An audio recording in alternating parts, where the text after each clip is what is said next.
Fansgiving. And what do? They put me, the War Heavyweight Champion, Cody Jones and Shane Foster, in a match against two bums I've already beaten. Austin Mannix, I've beaten you by myself. Mojo, you know I've whooped your ass by myself. I also have something that belongs to you, but don't you worry, Mojo, I'm keeping it safe. And then you want to throw an enforcer in there, a special enforcer in there, a guy that hadn't wrestled in months because he quit due to some injury? This Saturday is going to be the end of Austin Mannix, the end of Mojo, and then the end of Brandon. Because I am War Wrestling. And we will continue to dominate.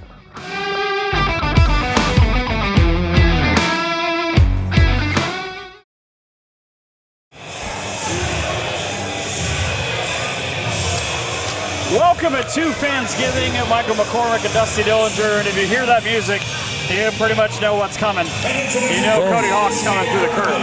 That's right. The legend of Cody Hawk right there, trainer of champions. At one time, my colleague, my tag partner. I think in his age, he's getting a little bitter, perhaps. I believe a while back, didn't he used to have blonde hair?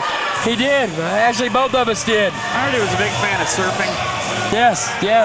The surfer, Cody Hawk, when I first met him back in the 90s. Look at him, berating a 12-year-old.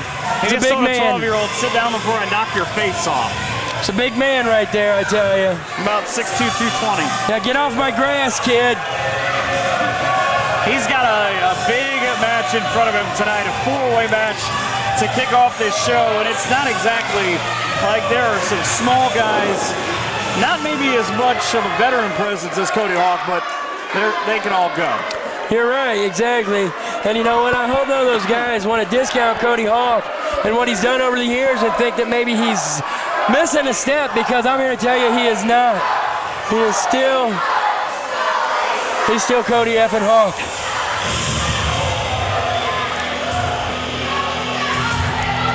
The second member. From Chicago,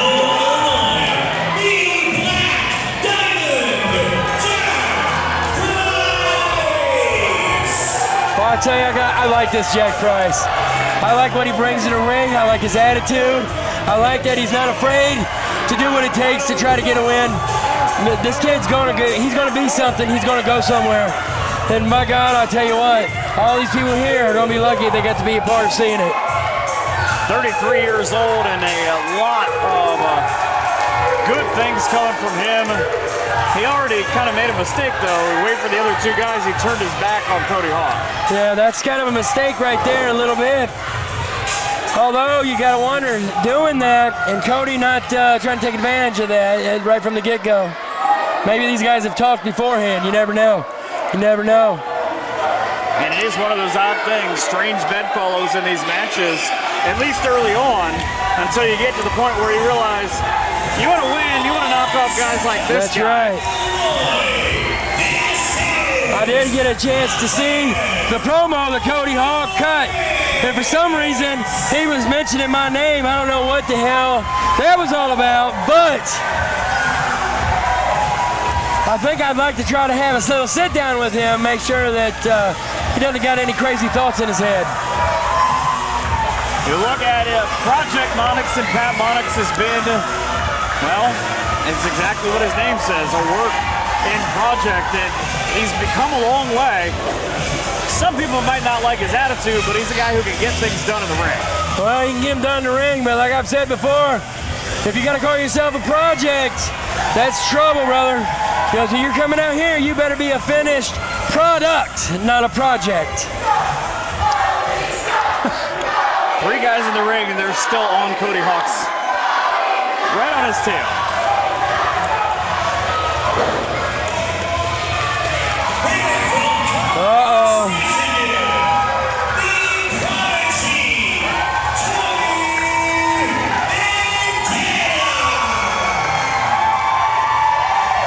guy is the most interesting of the group to me, not only for the fact you look across the barrier now at Jack Price, they're teammates, so to speak, in the Death Threat Army.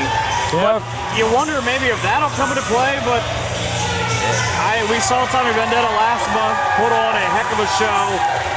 Kind of a wild card in this matchup. I like this guy. I like a lot. I like his look. I like everything about him. He's freaking great. He reminds me a lot of myself. In that? Oh, just look at him. Handsome, little sex appeal for the ladies, and he can kick your ass. All right.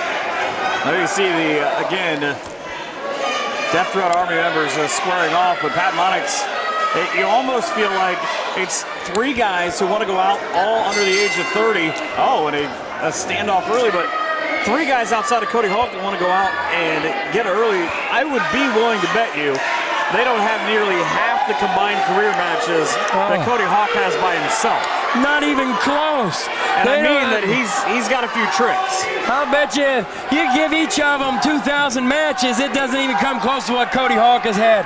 And let alone the caliber of people that Cody Hawk has been in the ring with. Let's not forget, the old HWA was a WWE and WCW. Oh! A little trickery there by the Black Diamond. He said, go ahead, Cody Hawk. So the two young bucks now will do it on his own, and it's not going to end well for Mr. Black Diamond either. Oh. Right on the floor. Pat Monix is now the guy directing traffic early in this match. Oh, but you're that's right. something. You think of all those guys Cody Hawk has had on his side or gone through, at some point excluding yourself, obviously. Exactly, man.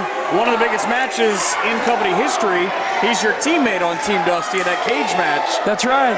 And then not all that long later, you're not exactly friends anymore. Well, you know, that's not by my choice. I'll tell you that right now.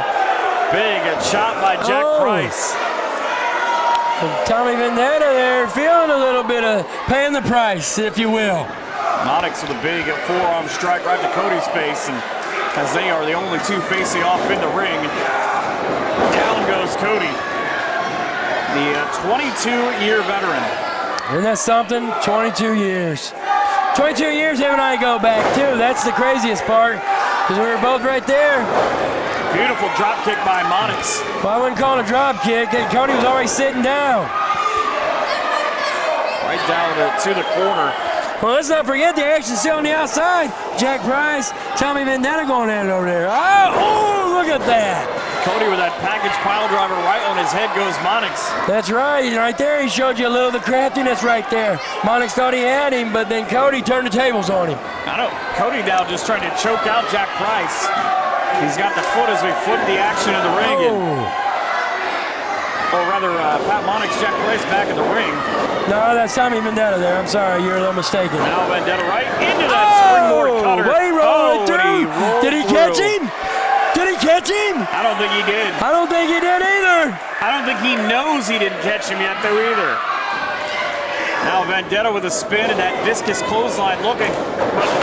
Into the DDT. Planted him right on his head there, just like he's a fence post on a spring deck. Price now, nobody's a bigger fan of that guy than he is. Well, you know what? Having confidence in yourself first. Doesn't really matter what all these other people think of it. You got to believe in your own abilities and stuff like that. Monix, the 26-year-old, think about that, was 4 when Cody Hawk started wrestling. Meaning, think about all the matches Cody's been through, all the things he's learned, especially he's been in his fair share of matches like this where it just takes one pinfall for this to be over. That's right. Hands, you're going to get 10 counts on opposite sides. Well, I hope they can all get that high. 1, 5, 2, 6, 3. Thank you for keeping it up. Oh, no. Cody Hawk turning the tables. There you go. He's the veteran. Oh, what is this? We're going to play a game of chicken. What is this? Monix might be the worst for, he just, now, do you have a friend? It's a lockup. What the, I don't get it. Arm wringer. This is craziness. Are you kidding me? I don't think they're kidding. I think they're for real. Each guy on the bottom side trying to help out his guy with the spin. Oh, Reversal after reversal. What are we Oh, the poke in the eyes. That's the great equalizer in the words of the great Roddy Piper. Looking for the muscle buster. Oh, Sort of turned down it he into a one-winged goes. angel. Right down in the center, but Monix still. Oh! Smart move by Cody. There you go. Cody taking out all three men. Never thought I would see a game of chicken take place with an arm wringer. No, maybe in a swimming pool on a summer day. Cody holding court in the ring right now. And surely Cody's not thinking about flying, is he? Are you kidding me? Cody off the ropes and off the ropes. We're off the ropes Now. again. Oh, I think he telegraphed that. He tried the slow dive. It did not work. Oh, look at that. Vendetta, Cody Hawk has Monix in there. Cody going to Cody's the gonna second fly. rope. Oh! How many years has that been? I would say that's an HWA throwback right there. And a double stomp. Right to the solar plexus. And the shining Holy wizard cow. right to the face. Monix with the cover. Oh, look at it. It's a fight to pin the old man. Here's where it breaks down. Vendetta tried. I don't want to call Imagine him. Price is going to try now. I would hope. I don't want to call him the old man because that's dating myself there because I'm older than he is. The referee And I trying can tell to you keep right now, doctor's willing. I could be right there in the middle of all this, showing them boys how to do it. two guys from Chicago and a guy from Michigan slugging it Oh, out. look at what's Cody Hawk doing? What is Cody Hawk doing up there? Cody Hawk to the top rope, and everybody figured it out. Cody said, wait a minute. No, well, they probably don't work anymore now anyhow. Oh! Price shoved the referee into Cody. I would say Cody's probably out of this match. I would say, I think that'll take any man down. Monix looking for that DDT. Cody's going back up top, Cody's getting singing back up. soprano. Now Cody, and again. Look, the referee is even feeling the pain. Well, that's about right. Vendetta with a big right hand. Just repeated off the temple. Loads one up and nearly takes a crack in the black diamond. Cody again. Oh! The third time is not the charm. Oh my God. That's a Denny's Grand Slam scrambled special right there. The Nutcracker usually doesn't take place till December. Oh. That's a nice chop from Monix right there. Vendetta just asked Cody, are you okay? Back elbow now. He's sitting clothesline. Cody's gonna need a bag of ice for his peas. They just teamed up. They said, you want to go get him? Oh no. Someone get St. Rita's on the phone right now. They're going to have an incoming Cody Hawk. Cody's blocking him there, blocking them both a little bit. Price now staggering to his feet. Cody's trying to fight him off. He's trying. Oh no. Oh, no way. Are you kidding me? Cody and Price. Are you kidding me? Superplex. That But now powerbomb all these men are down. superplex. Who's going to get it? Who's going to take advantage That's a of? long way for Price to go. Frog splash. He hooks the leg. 1, 2, 3. No. The rare black diamond frog splash right there. Beautiful thing of beauty. Was looking for the jackpot. Nearly came up with his pot of gold. So now everybody down in the ring. Cody Hawk completely worse for wear. He had a brawl last night with Scotty Amos in the Cincinnati area where he bled. Now he's got these three guys trying to make him bleed. Yeah, if I was Cody, I'd just roll out of there right now, get on, lay on the floor, catch my breath, come in and take advantage of somebody else's mistake. Oh! There it was. Super kick. Oh, jeez! Say goodnight to the Prodigy. The Black Diamond now rolling, looking, thought he was going to go maybe handspring cutter. What the heck? Through Monix with a spear. Nice spear! Look at the look on the 26-year-old's face as he throws the lefts to the body and right up and he slaps to the face. A spinning back fist. This isn't no video game, this is real life. Monix scoop Oh, slam. beautiful. Turned it into almost the driver. Price back up to his feet though. And how dangerous is that? Oh, Hit him with that Beautiful. Lariat on a leg. 1, 2, and Look 3. at Jack Price. So the Black Diamond, Jack Price with the win. Oh. Now that's the way you open up a show right there. That's the way you open up a show.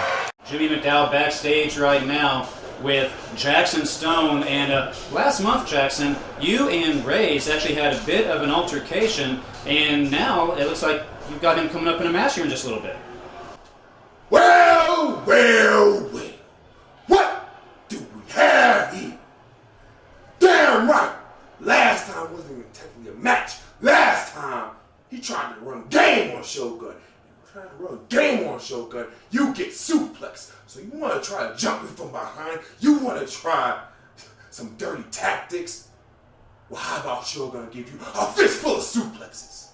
And James, I know your next question might have to follow up with a little bit of something else. Well, how do you feel about your opponent? I feel I'm ready to throw him all around the ring. So I'm going to be walking down there with my lemonade suplex and fuel ready to throw me a monster. You want to run game on Shogun? Step up and get suplexed back out. And that match is coming up right now. Shogun!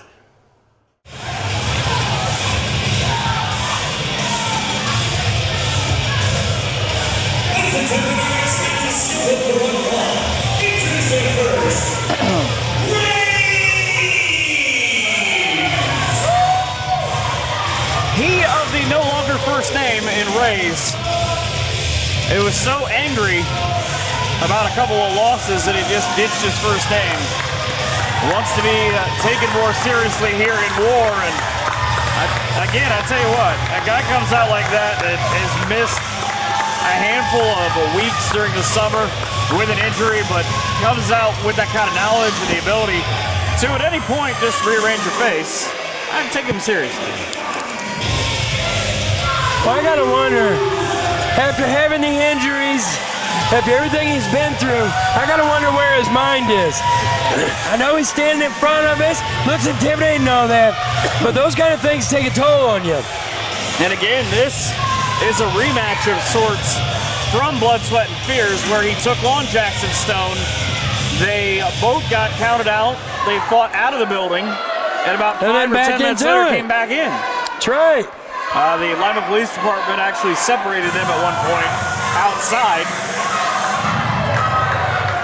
The abnormality or the suplex Shogun in Jackson I'll tell you, this guy, man, I'm telling you what, he is so strong. I mean, you can try to fight it, but you are helpless. Jackson Stone, just a mountain of a man.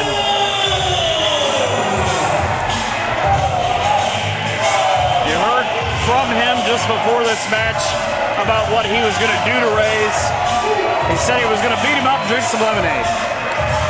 Hey, lemonade's refreshing. It's a nice Ask him hydration. if he can have the bottle that's in his hand. Nothing like a little country time. Just He had like a Mama six-pack made. when he came in. Oh, are you sure they're just lemonade? I think Reyes is about to find out. That is a large individual. But here you go. This is a veteran thing. Reyes, 15 plus years. He's not going to back down. Really, I've heard him say this is the match going into the last show that he was looking forward to, because everybody says you can't chop this tree down. He said, watch me. That's why I don't understand. How is this something you could be looking forward to? I understand wanting to challenge, but there's a such thing as impossible. His last name is Stone. That's a mountain. You can't move mountains. Well, you can try dynamite, I guess. So you can try. Reyes, he might have some. It's not now Well, if he's got it, he better use it today. To get into this one. You know all about Jackson Stone, the Green Turns Gold event in Indiana. How do you beat a guy like this? You got to take him down from where their strength is. The strength is those tree trunks of legs right there. You got to take out his base. Once you take that out on him, suplexes, I don't think so. Reyes not wanting to get counted out for the second show in a row, I wouldn't think. but taking his time and kind of a smart thing on his part, sort of trying to dictate the pace, maybe make sure that Stone makes some kind of emotional mistake. And I think that's what's going to get him. Emotional mistakes. That's what's going to cost him. He's too much in his head. He's worried about, am I going to hurt myself again? He's worried about everything. You look at the guys that each one of them been in the ring with over the years, and it's kind of a who's who. I mean, you talk about Aaron Williams. He's had his run-ins with Rays over the years. OVE, Alex Colon, John Moxley. But Stone has had recent battles. He gets Michael Elgin. I mean, that's not an easy one. You look at those kind of guys, Congo Kong. He's in there with big guys, and that's his style. He wants to just throw hands. Right now, he's taking those hands right to the face. They certainly are. And the spinning back fist as well. People pay to take those chops. It looks like a Judy chop. You don't mess with the Judy chop. You don't mess with the Judy chop. Or the spinning clothesline. There you go. The way as short as it was, though, Ray's almost turned it into a spinning punch. Yeah, but you see there, Ray's wasted a little bit of time there. And, you know, it's not like that's going to take it all out of Jackson right there. I think he just wants these people to know at all times he does not like them. You know what? That's nice. The people don't have to like you, but what they got to do is respect you. And that's the only thing that's going to get you the respect is winning, making that money. Shogun now being abused back near the corner. As Reyes tries to light him up. He's going to try to light him up here. I mean, that was all right. I think I've done better. Not hurt. Just watching it. So Reyes with Shogun in the corner. He's got him measured, a full head of steam, and a forearm right to the face. And you see Shogun reeling. Hit him right the bridge of the nose, too, so he might just be trying to catch his breath. He might be, but look, he's still wasting time in there. You see, that's what it costs you. Right to... right into a suplex. Oh, imagine that. Some would say there's a city built on suplexes somewhere. Shogun now with the crowd behind him. He just built a village and a low bridge. Low bridge. Oh, he landed hard. And with a thud, it goes Shogun. It's a lot of man to be going with that much momentum.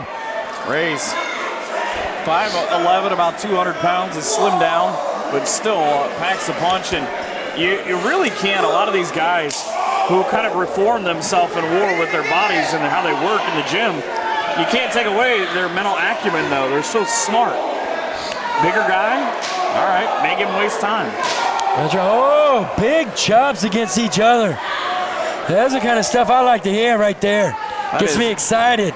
Gives me goosebumps. Halfway across the building, and I couldn't see it, but I could hear it. Got a good look at it as I can see the chest of each one of those guys has got giant red marks. Sure, this crowd certainly hasn't given up on Shogun yet. Reyes with him down to one knee.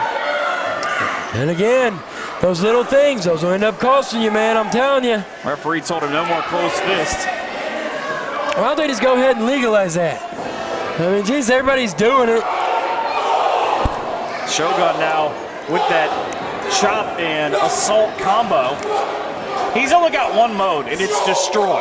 That's right, that's what you gotta have. You can't go, oh, there's a nice short arm clothesline. Somewhere Jake the Snake's smiling. He's on tour right now, he's telling jokes. Well, I can tell you some stories about hanging out with Jake Roberts, but I'm not gonna get in that right now. It's probably good, you should charge for that. Or at least do it on a podcast. Now Reyes shot into the corner. Oh, look at him, a nice move there to avoid that impact. A quick move, Shogun didn't know where he went. He's down in the corner now. Not a guy you want to do that to with Reyes because he's not a big high flyer, but he's a selective flyer. And usually when he does do it, it does pay dividends for him. Now just mocking the crowd, taking his time. And yep, that's silly right there. There you Shogun go. back to his feet, caught him with a left-handed chop. This is going to be a bit, you're going to feel the ring move. This isn't good, this isn't good. The belly-to-belly overhead suplex. Reyes almost landed in the opposite corner. Wow. Shogun now trying to fight his way back into this matchup. Got a little shot of adrenaline. The German, but he held on. Stone, not a traditional German name, but he can still do it for the best of them. Oh, look at it. There's number 2. He was able to hold on. Look, this is the power of Jackson Stone because he only held on with his left arm. Ray's trying to fight his way out of it. Shogun again. Number 3. He got him with a third one, and Ray's dropped right on the back of his head. That mask can't protect his melon back there. He might not know where he is. Another referee. Oh, no! Oh! Look how far the referee flew. That was insane. Now, That was insane. the worst possible thing you could have here, these two going at it, and there's no referee. That shows you how strong he is right there. But see, here's the thing. He should not be worried about that referee. He should be worried about taking Ray's out, and then there he goes. Whacked him with a chair Oh! right across the lower back. The referee, again, all 125 pounds of him just flew across the ring. Flew across the ring. Not just the referee, but Ray's as well. Look at this. This is just assault. There's no law, there's no order going on in there. Again, the last time the LPD had to pull them apart. This time, we might need them as here come the other two referees. They're not here to check on these guys, checking on the other referee. Yeah, that's what you get. You send the old man and the Puerto Rican. Was that insensitive? Joe and Jay out to check on our official Logan. Double J. There's now a suplex from Ray. There's a suplex of his own. Right into the corner, and there goes the referee. I don't know. I don't know what kind of strategy it is to go after a guy like this and make him mad. Oh, he's talking. Ray says a mic.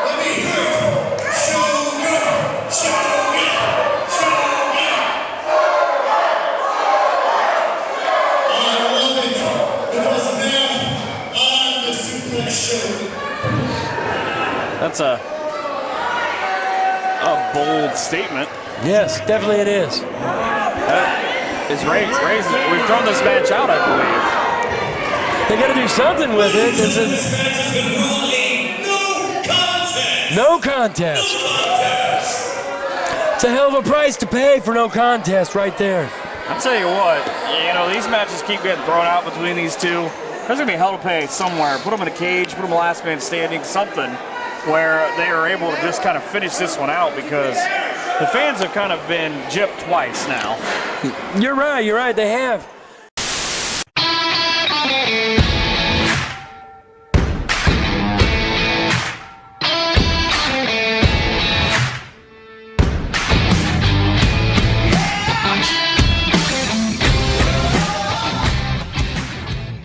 From New Metropolis, the French Prince, Magnificence. I've been looking forward to this a little bit. I've been watching the videos of these two. Telling you what. The Walking Apocalypse.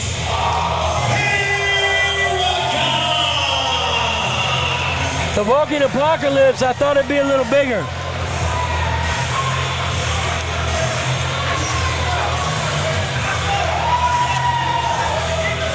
.10", 212 pounds in Paragon, and he's not making any friends on his way out, but I guess if you're a walking apocalypse, you don't really care about that. I guess not. It's just all about destruction, bringing everything down, being the only thing left standing. It is going to be about a walking apocalypse and a Mayan spirit, and a Spiritu Maya coming out here in a second. And this is a group of guys that can totally go. He's part of that group of people looking for that shot at the big anniversary show. The War Wrestling debut for both guys is part of the New Talent Initiative. And it's such a big thing. You go back and you look at the guys that have been a part of this already. The anniversary show is going to have a lot of great talent on it. They certainly are. And the Hall of Fame before that. All kinds of talent. I saw one of my old opponents, Caden Assad, going to be put in. He did some disgusting things to a lot of people. Who's that? Caden Assad. Well, you know. I believe to you even. I believe so. I'll tell you what, although probably one of the best opponents I ever went up against, we had a cage match back at the old UAW Hall for the War Championship. Put it all on the line. I'm surprised you remember any of that at this point. One of the most memorable matches I've ever had, I gotta say, was with that guy. So Paragon claims to be from the new Metropolis. He's got a ton of moves. Wants to come break necks and collect. Break pinkies, bodies, and wills and collect souls.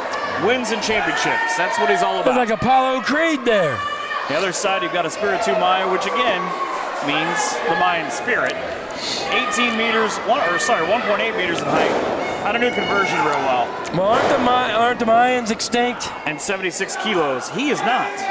The Mayans are, however. He's the last Mayan. He's the last one. Currently Where's on he a been quest. hiding? Well, he's on a quest. He's on a quest. To appease his masters and show that the Mayan warriors are far from extinct and that they're not a pushover. To answer your question. They've been hiding somewhere in the Amazon? Well, you'd have to ask him. And I don't think you speak Spanish. Oh, contraire, mon frere. Believe you've just proved my point. There, get a little hammy stretch in there. I think that's a little cocky. I don't think that's a way to make a good impression here. Should have done that before you come out, been ready to go. Apparently didn't get the last of his workout. Paragon in control early on with that side headlock. I don't know if you remember this, McCormick, but back in the day, I used to wear a mask when I wrestled. You should wear a mask at all times. Well, I couldn't unleash all this handsomeness on them all at once. It had to be gradual. Now oh, nice leapfrog. I'll tell you, that's something you don't see anymore. Nice drop toe hold, too. Beautiful drop toe hold.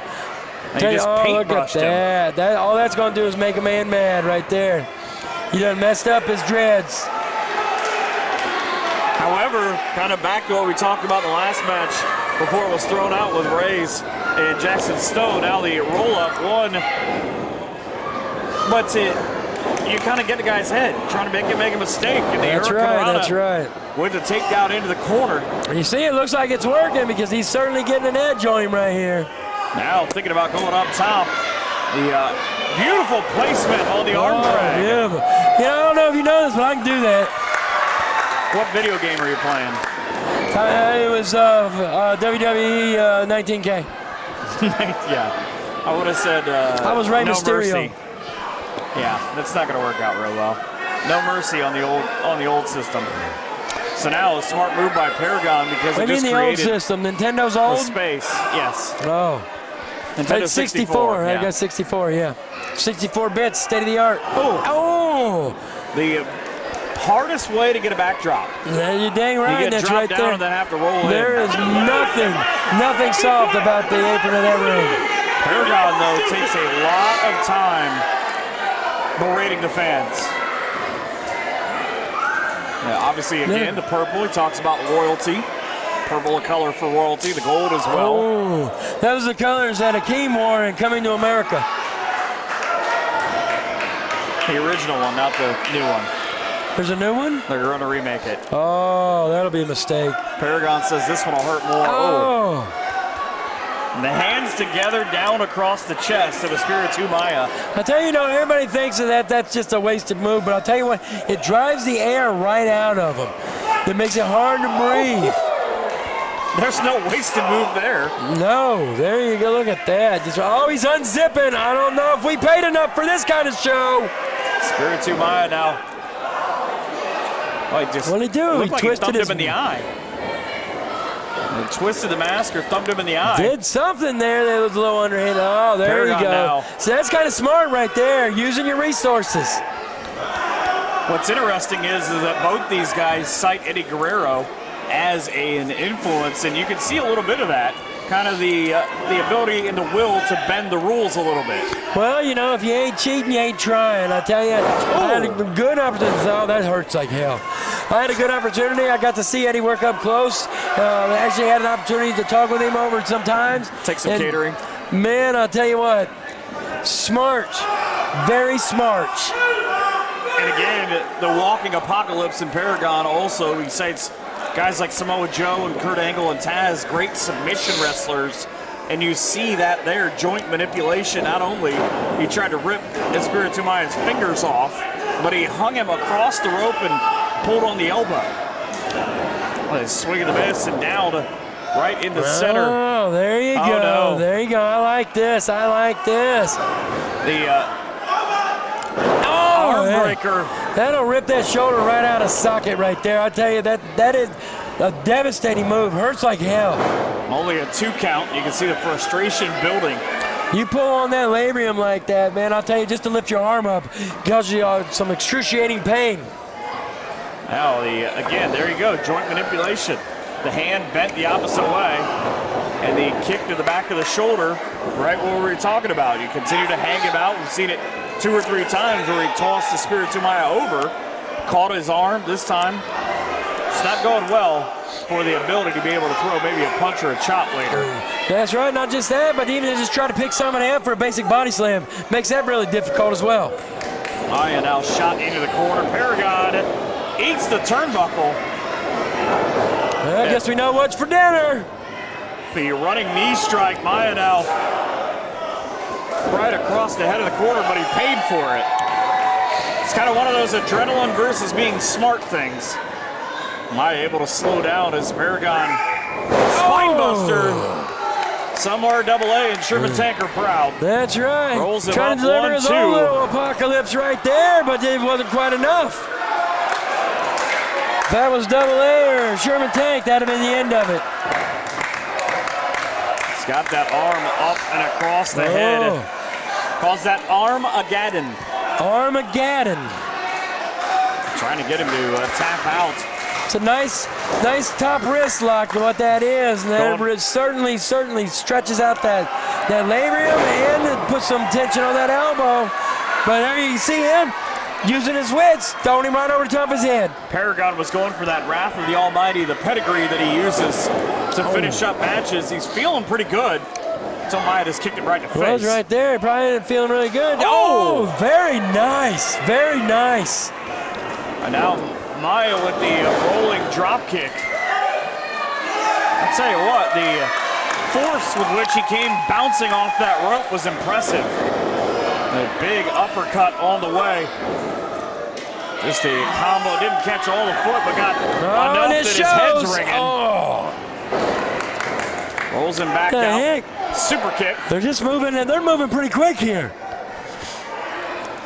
Now Espiritu Maya's got something. He's going to go springboard. Oh, right into that. Codebreaker calls that the end of the world. Well, looks like Armageddon just came. Goes for the cover. 1, 2.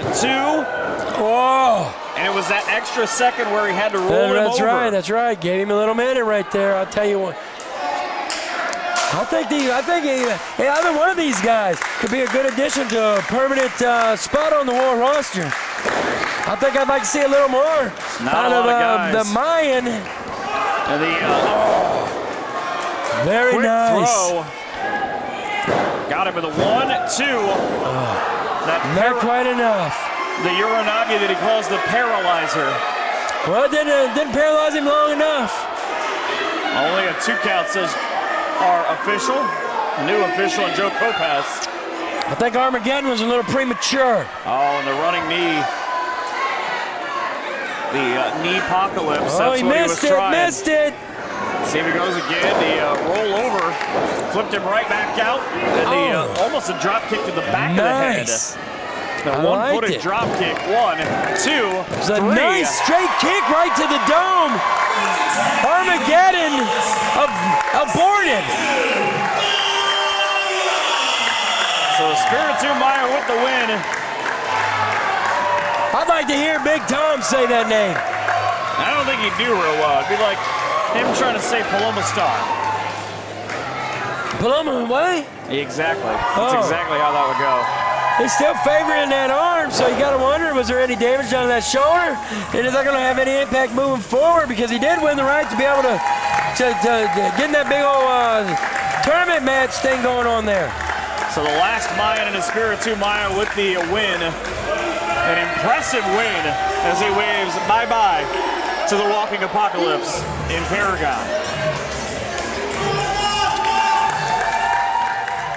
It's been a while. It's been a while since I've been on here with all of you guys. It's great to see you again.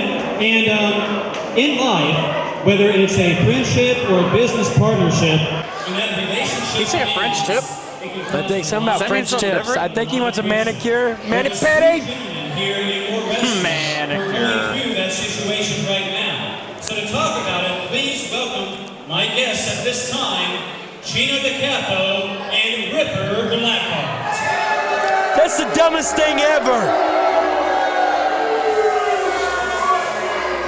No good will come of this. I thought Ripper went to that fat farm.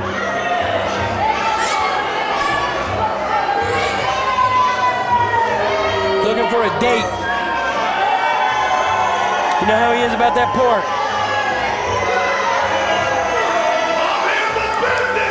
He has high cholesterol and all too. I don't know that he's eating it.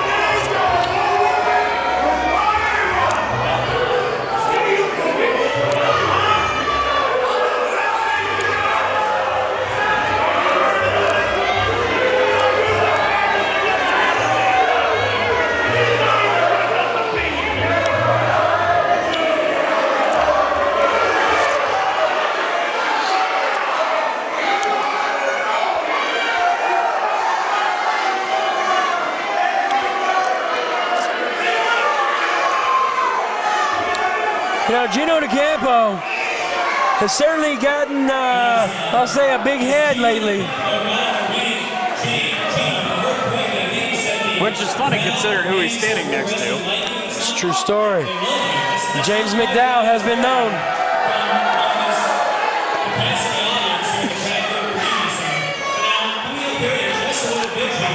You've got a match against a former stablemate of yours and Ripper's and a man of untrained premium day. Today, thanks a lot, Captain Obvious. What do you know about next? Grass is green, water is wet, everybody knows. That, Breaking Day, and Gino DiCapo.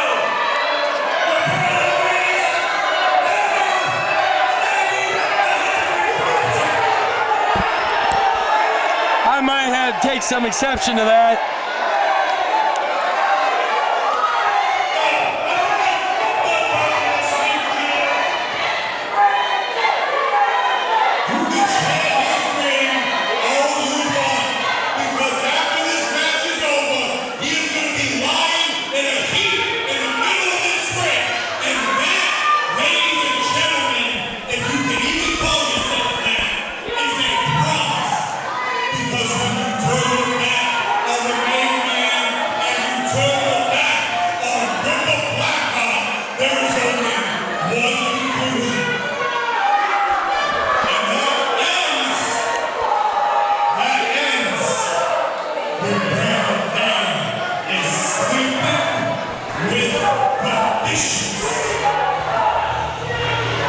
Taking him fishing.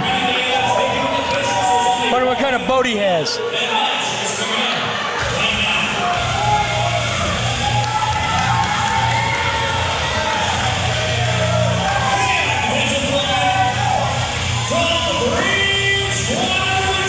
said a lot of things. He did. About Brandon Day. Gino DiCappo apparently doesn't realize how things work here in War Wrestling. Evidently not. I mean, if you're going to call somebody out like that and make them kind of promises, you damn well better be able to back it up. And I'll tell you, coming from just being the lackey of corruption, just because that whole group dissolved, now you think you're at the top because Ripper's giving you all the attention. You're still that little kid who's going in and picking up all the beer cans after the party's over. Brandon Day is a guy who continues to show what he's worth. We talked about it a little bit last month. Obviously, he's the guy who helped disband corruption, got help with the new breed a couple of months ago. But I guess what Gino doesn't remember is the fact that in that four-way match where Chris Hall reappeared, Beastman was a part of it with these two. Brandon Day is the guy who damn near beat him pillar to post. That's right. And he made sure, maybe he does remember. So that's the smartest thing you can do right there is get on him when he's not ready for it. Jumped him before the bell. You're damn right. And that might be Ripper Blackheart advice right there, because Gino, obviously the younger guy in this match, trying to send Day right down, and he does.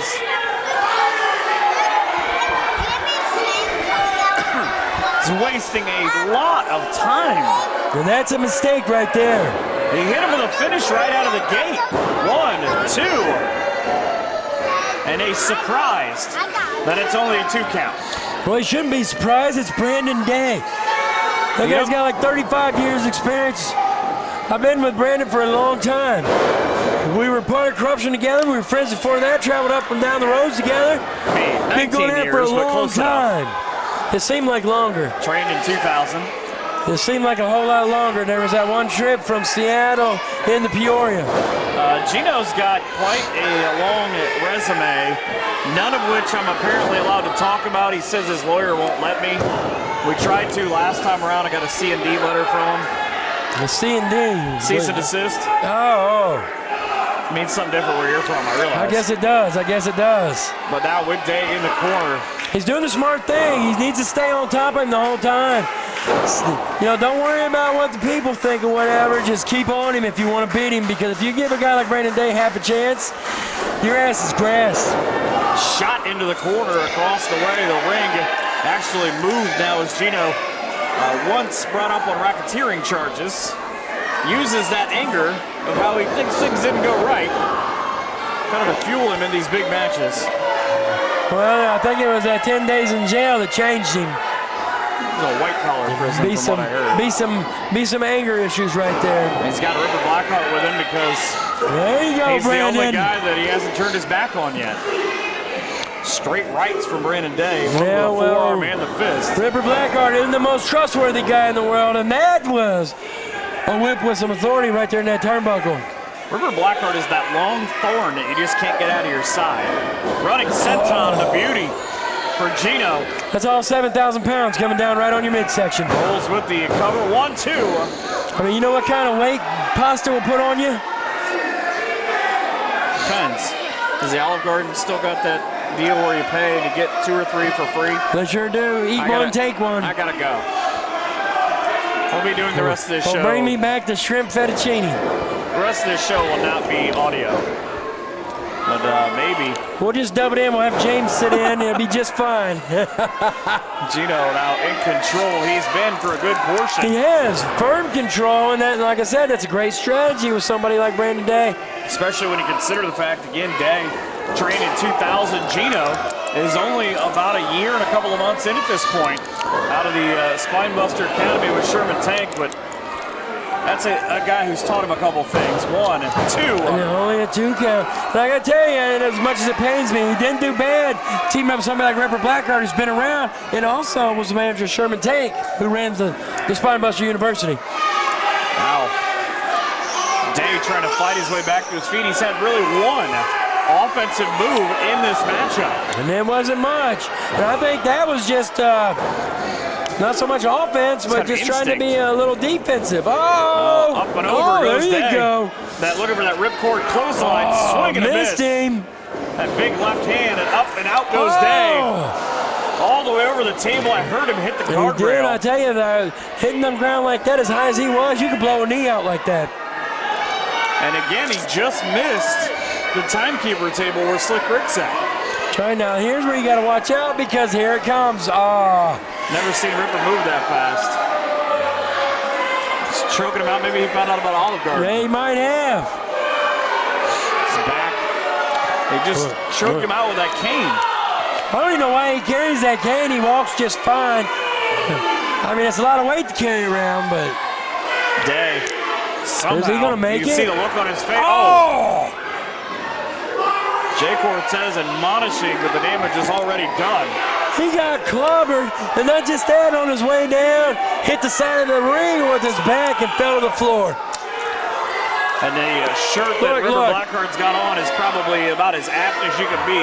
It says Wreak Havoc.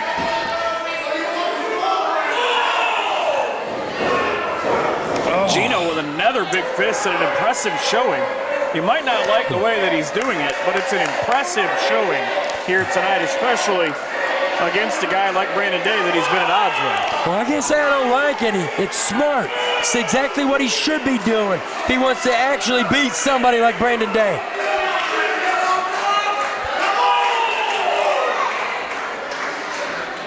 Now the count back up to 5. That's the last time. Gonna try again, swing and a miss. Oh, there you go. And there's that experience right there, baby. Oh, beautiful. Day with almost, I don't really know what to call it. He caught the elbow on the way down, but it was almost like if you just roll over. He flipped right over him and grabbed it, almost like a neck breaker there. But you see who the first person up is. Trying to think almost he just bulldozed him on his way over. It was nice, beautiful. But there you go, like I said, that's the experience. Now somehow Gino, though, like you said, back to his feet. He hit a finish right out of the gate, but didn't go for the cover, and that might be his undoing as Day. See, Gino might have been up first, but that gave Brandon Day a chance to get some breaths in, and you see him right now, just going to town. He's fighting on pure hatred right now. Day swinging a miss from Gino, and that clothesline again. Oh, there you go, baby. With the elbow this time on the way up, but that might have gotten Gino in the temple. He unchained that one right there. Look at this. Look at this freaking weasel. It was about a 6 count. That should have been the end right there, McCormick. That should have been the end. Maybe Ripper will get what's coming to him. Now, again, Brandon Day made a mistake. Oh, crushed him. Back on Gino, who tried to roll him up. Now he's got his feet on the ropes. Feet on the ropes, feet on the ropes. And he saw it. Jay Cortez on top of it. Cortez usually misses crap like that. We always wanted to make sure who was reffing our matches. We knew what we'd get away with. I'm surprised that he hasn't thrown Ripper out of here yet. Full head of steam. And the miss, Day now. Oh, there you go. He's with the rope. He got his foot on the ropes. There you go. Gentlemen's fair play, baby. And Gino lost to his own idea. Yeah. It's going to be a long night fishing by yourself. Ripper is incensed because he doesn't get the 10% of that. Yeah, well, 10% of nothing, still nothing. Oh. He laid him out with his own chain. The match is over, Gino. You lost. Yeah, well, here you go. Here you see the mentality. Still that corruption mentality right there. River tossed him the chain, said, here, use this. Oh, no. Not the cane, too. That's ugly at that. The referee is trying to tell, what's he got? What is that? It's like some hitman wire, like he's going to like strangle him out. I saw this in Casino. It didn't go well there either. No, somebody's got to come and help Brandon Day. This is not anything to do with wrestling. This is an assault at this point. Gino has gone insane. See, there's been a few shows in a row here. Big Tom has let crap like this go on. He needs to do something. Somebody's got to be able to take order if Tom's not going to. Security is not. Yeah, standing right there watching. That giant lime green shirt. Somebody's got to get a handle on this. You know, you're getting to the point of the year, just a couple of shows before the anniversary show. Everybody wants to make their mark, but not like this. Yeah, but crap like this keeps going on. Who's going to make it that long? So Gino loses the battle, but he apparently wins the war.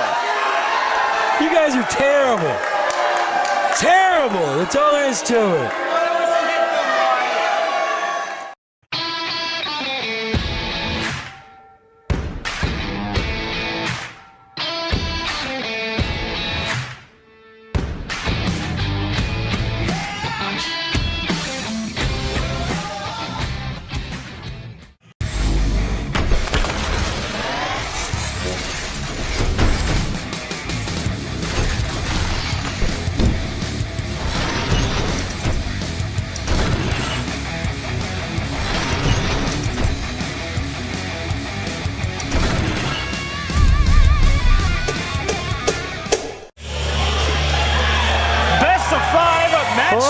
2.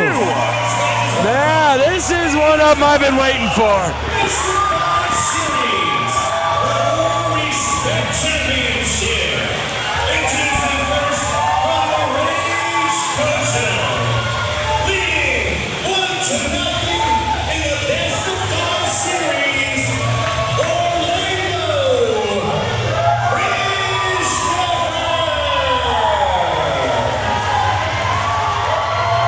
Slick Rick say, leading 1-0 in the best of 5 for Aaron Williams' respect title. That's right. That means Orlando Christopher wins tonight. He is just 1 win away from picking up his second reign with the World Respect Championship.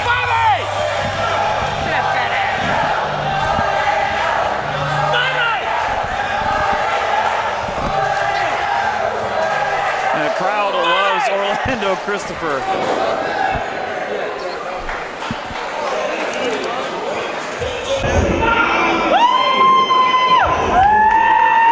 As Aaron Williams makes his entrance.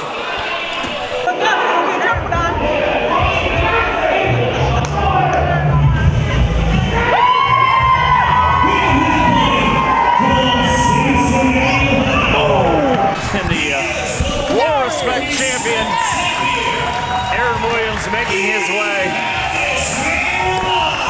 to ringside.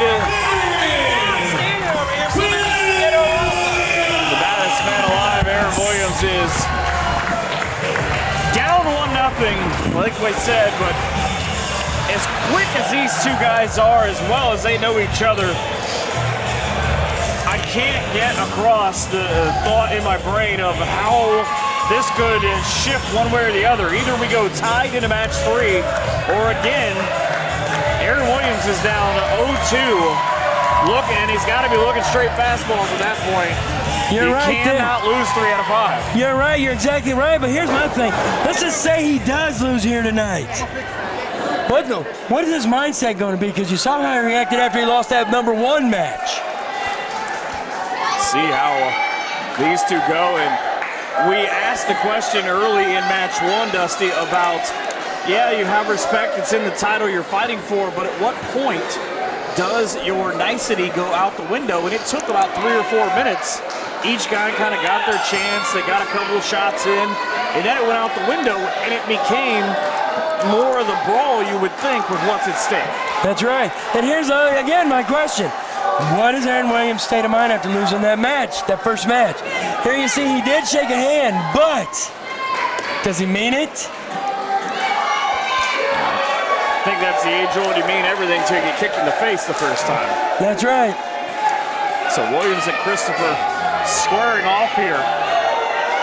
And remember, this all started a couple of months ago when they saved each other from beatdowns. You're right, And it was a big thing of Aaron Williams issued a challenge and said, hey. The net is what they're stepping on, pulling that thing down. If we're going to do this, on that net, they're pulling all that let's do it for a best of 5, and let's do it for this championship. Sorry, I'm directing traffic for something else here. Trying to direct Orlando Christopher down to the mat. Dusty's trying to direct the fans away from the entrance. Now that is some wrestling right there. William Regal will be proud of that shit. This is wrestling. I just cussed. I'm sorry there, but I got excited on that. You just don't see. Look at that. Look at that. Beautiful. Go by and take down. Oh. Both of these men are very skilled, and it's showing right here. This is stuff you don't get to see. And there you go. And again, applaud. Applaud. This is kind of similar to how the first matchup between these two started. Christopher doesn't get what he believes is the better part of this, so he now will power out. But you think of Orlando Christopher's year, as we sit right now, the early part of November, in this building, you go back through the rest of the year, backwards, you go back to the anniversary show, or 16, he was in the last man standing match with the now world champion Cody Jones. Yep. Aaron Williams has defended this title against nearly everybody. He broke Storm Grayson on that night, that same night in this building. Right. When he tossed him off a ladder and a table set sideways. But just a violent year for these two, but they're also able to work that traditional style. Williams trying to kick the hand away from Christopher. But the point of that is they're both technical, but they're both violent at times as well. Back to the side headlock now. Williams, a great roll through. And right up on top of the side headlock takedown. You gotta like that. See, you know, you just have to be a fan of this. This is what wrestling at its purest. This is what it was like. You know, if you go back 60 years ago, this was some of the greatest stuff you could ever watch right here. This is where you showed your skill. This is where you shone. Well, we talk about all the time that this belt, World Respect Championship, is built for guys like these two. Because it's the workhorse title. It's the showman's title of, that's right. All right, we know what you can do.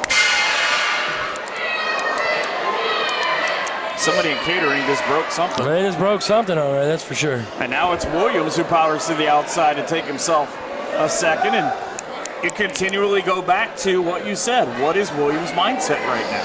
And that's, you know, exactly right. And I think, I don't know if you saw him in the back there, but I was going through and I was talking to him. You know, I don't know, he seemed a little aloof or whatever than he normally is. So I think he's really thinking about going down 2-0 to Orlando Christopher. Look at Orlando Christopher and all that he's done. Continue, ran his own promotion. Smart guy. We talked to him. He's very bright, obviously, about the wrestling business. And he said, if there's ever a chance, this is my chance to hold that belt again. You're right. You're exactly right. You know, and this is a guy, and I'll also say, you know, sitting and talking with him, he felt a little underappreciated. Like he wasn't getting the respect that he deserved because of maybe he was a little too nice. Maybe he was a little too willing to help other folks out. But now, I think he's going to come into his own on this, and he deserves it 100%. This kid is amazing. Oh! Right there, and wrestling just went out the door. That'll rearrange your face. That was up near the chin. The second one, just brutalizing kicks. And, you know, I love these two guys because... Oh, do it for me, do it for me. There you go. Dragon screw leg whip, so smart in reversals. I love that. Eddie Guerrero, Chris Benoit, both were great at that. Guys that these guys both call influences. That's right. Now the DDT on the knee and out to the corner. Here you go, here you go, here it is. This is where you're putting it all out. Williams' left knee, the one he's had issues with over the years, wrapped around that post. And that's not, there's no give. There's no give to Steele, there certainly isn't. When you look at Orlando Christopher, obviously XICW in Detroit, makes his name there. He won nearly every belt they've ever had.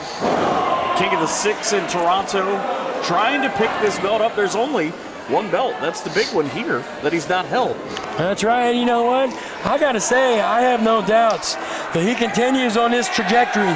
He will hold that belt. Oh, yeah. And for the second time, Williams' knee bone against Steele. Steele wins every time. Here we go. And do it. He's going for the sharpshooter around the figure four around the pole. And I'm telling you, this is the smartest thing he could do right here. Keep in mind, he cannot win the match that way. But but you can break a man down. Williams cannot win the match if he cannot get to his feet. And the good news, if you're Christopher, he can't also kick you in the face. That's right. If he can't get up, you can toss him out on the floor. And he can't get back in the ring. You can pick up an easy win like that. Smart drop kick right to Williams' knee is beautiful.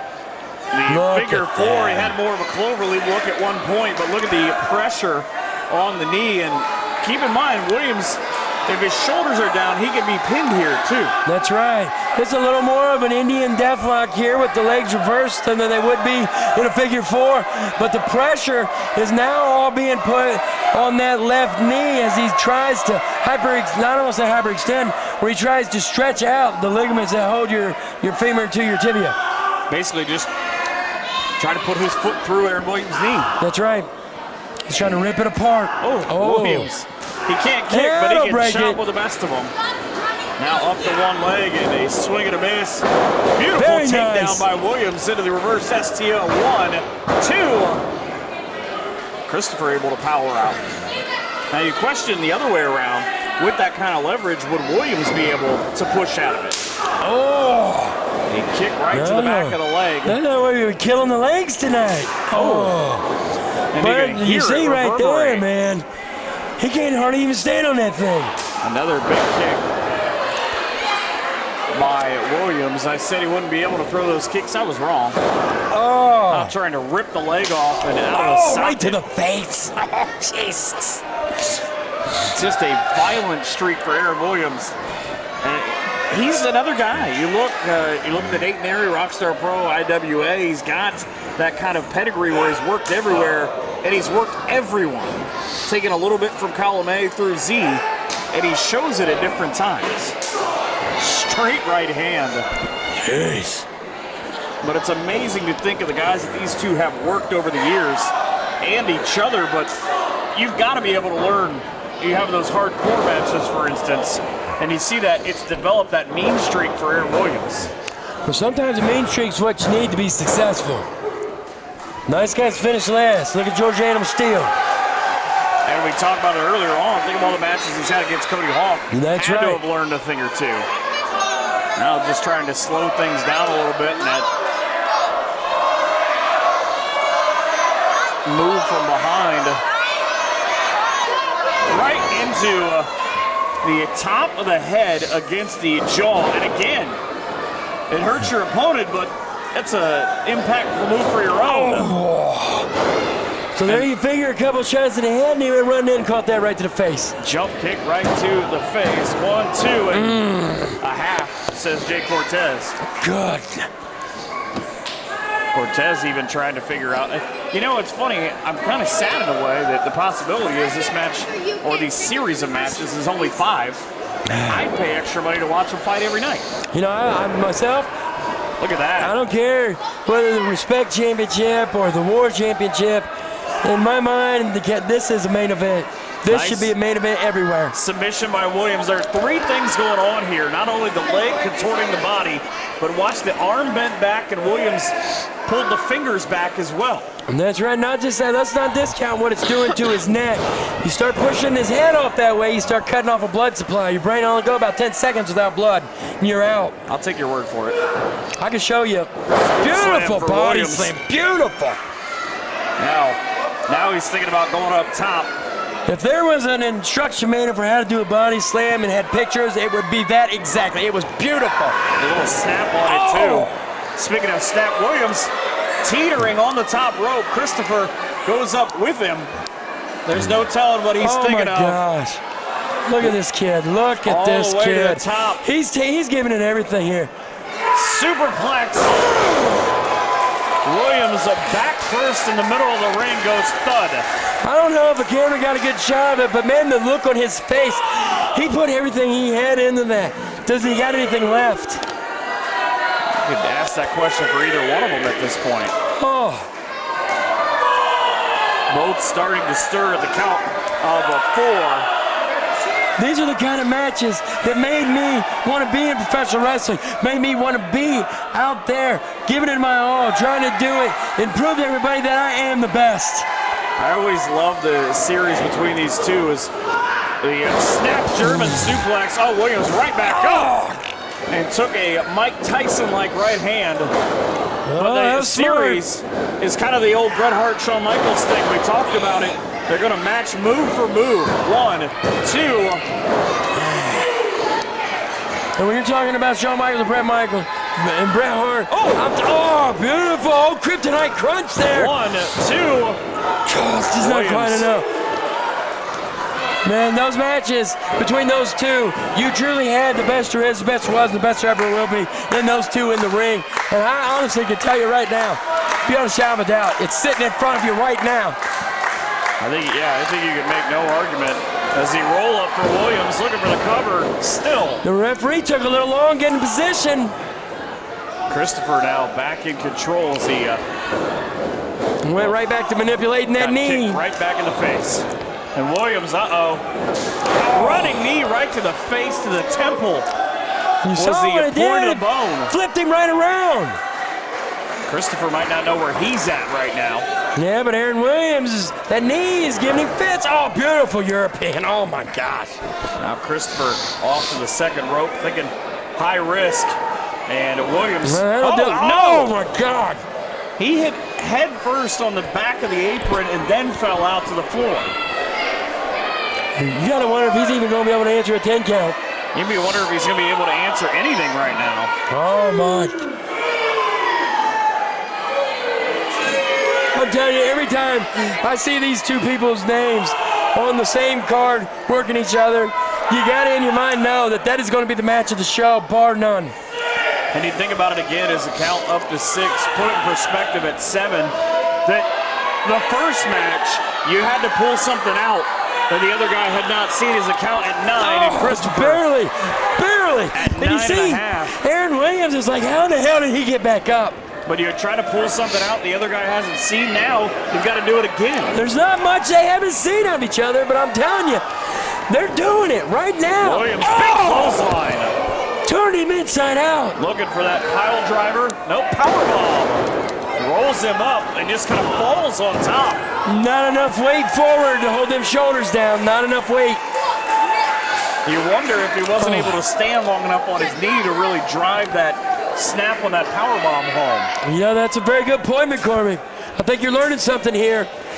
Williams might not be, as he's thinking about going back up to the top.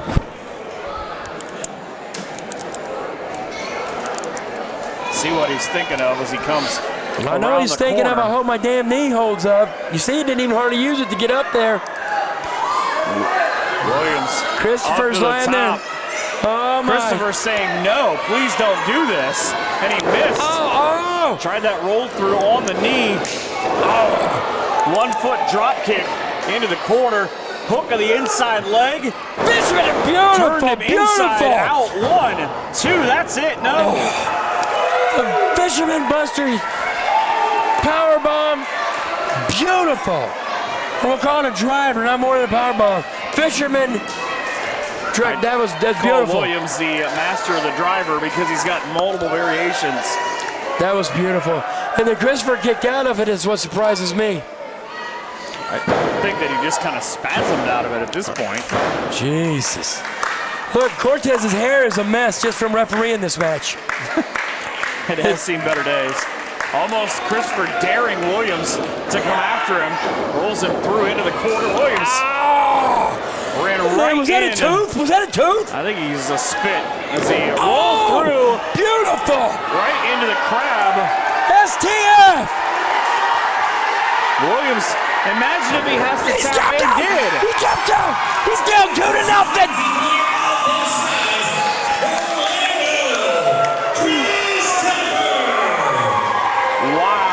PG-13 or not. Holy shit!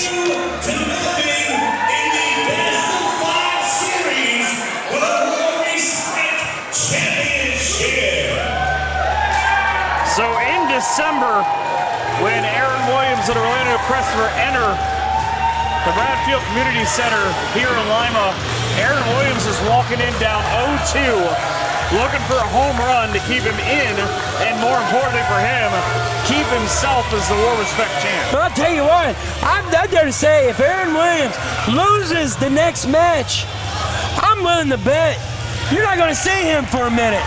He's going to go in the hiding, become a recluse. That's right, take your belt, you still are the champion. But you were down 2-0. Look how upset Williams is. Christopher not only clapped and applauded him when he got up, they handed him the belt, but if it happens again, that belt's changing cities. Damn right it is. That belt's going on. But right now, Aaron Williams letting you know, 2-0 or not, I'm still the damn champion. The pie face. And a very despondent Aaron Williams. I'm being told you're going to hear from him coming up here in a couple of minutes and exactly what his mind frame is. You know, I wouldn't want to be James sitting there with that guy. Yeah. Would not. So Orlando Christopher leading Aaron Williams at 2-0 in the race to yeah, well, they might be talking about a pie face. You might be eating a slice of humble pie being down 2-0, Aaron. You're still the champ, but for how much longer? And he's reminding him of exactly that fact. You know, we'll watch these two guys fight each other in any venue, in any place, on any day of the week. I'd watch it at McDonald's Playland. Now, Williams on his way out again. Here in about 30 seconds, you'll hear from the War Respect champion, but he's down 2-0 to Orlando Christopher. Ladies and gentlemen, I'm backstage right now with the baddest man alive, Aaron Williams, the current War Respect champion. And Aaron, you just had a hellacious match out there with Orlando Christopher, and it looked like things were going your way right until he slapped that STF on you. And so the question is now, what's it going to take in order for you to even the score? I don't even know how to answer that question, to be completely honest with you. Because, let's look at the facts, man. I've been the War Respect champion since last year. I beat everybody they put in front of me. But I can't beat Orlando Christopher for some reason. He's got me twice now, man. Twice, I don't know why. Because if you look at it on paper, I'm more experienced. I'm a better striker. Dang it, you could even say I'm straight up a better wrestler. But he got me, man. He got me twice. It's definitely been close. I mean, you've been hairs away from that W. But so next month is the third match in which, in a best of 5, almost like the World Series, in order to finish out the 5, you basically got to win out. I'm no stranger to having my back against the wall, man. It's pretty much what I do. You don't call yourself the baddest man alive just because it's a fun thing to do. You earn that jump, man! No matter how many times in this best of 5, so far it's been twice Orlando Christopher's beat me. He's not going to do it again. Because I'm still the War Respect champion. Until you beat me again, Orlando, you're not going to have this. I don't know if you know this, brother, but I ain't ready to let it go. So you know what I'm going to do? I'm going to go home. I'm going to keep training. I'm going to keep thinking. At the end of the day, I'm going to walk out next month with my hand raised. So I'm not ready to give this up yet. I earned this. And ain't nobody taking it from me. No Orlando Christopher, not anybody else in the War roster. This is mine. And that's just the way it's going to stay. Hello, ladies and gentlemen. I am backstage right now with No Shame Jimmy Shane. And a couple of months ago, Jimmy, your longtime friend and confidant, Matt Taylor, he turned on you, basically. And it seems like he has this newfound attitude, almost like he's becoming a cult leader or something like that. And tonight, you're going to be in a 6-man tag match with him and, I don't know, some of his hired guns? That's the thing, right? Matt Taylor, he's Matthew Taylor. I'm sorry. He wants to go with his full name now. He's starting a revolution, right? That's what they call it, the revolution. Fine, Matt Taylor. You want a revolution? Maybe I'll start a little bit of resistance. And see, I might have Mysterious Movado with me. I might have Beastman with me. But I'm the one-man resistance right now. Because Matt Taylor, you have Warhorse. And I have my guys. But all that matters is that you and I are in that ring tonight. And all these years of friendship, you want to throw it out the window for what? For some noble cause you're starting? That's fine. See, I might not be the White Knight right now. He might be preaching about all this light and how he's going to show you the way. I'm going to show him the way to the mat with the spear when I pin him 1, 2, 3. That match, ladies and gentlemen, coming up next.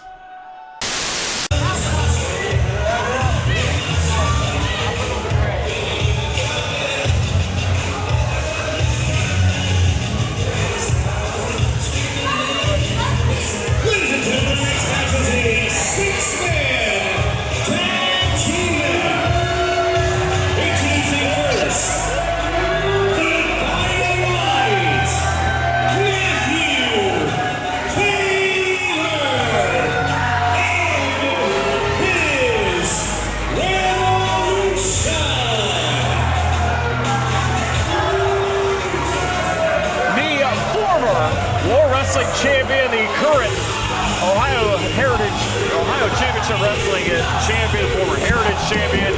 Pretty much, if you name a title that Matthew Taylor has won that belt. And you know he's a very interesting individual. Matthew Taylor calls himself now the guiding light took the OCW title away from Jimmy Shane, cost Jimmy a chance at nearly everything. Jimmy just said in his pre-match promo that you just saw that he's going to guide Matthew Taylor into the light and break him in half with a spear. Well, you know what? I'd like to see it because I think Jimmy Shane's reacting really emotional. I think Matt Taylor's in a nice spot right now. It's not so much about emotion. It's about being a driving force and guiding people where he wants them. Manipulation at its finest. He brought his own microphone. How about that? Well, I wouldn't want to touch one of them that some of the other people touch myself. What's he got there? Looks like baby's breath. Go up in the ring and ask him nicely. Last time I was in the ring with him, it didn't finish too well.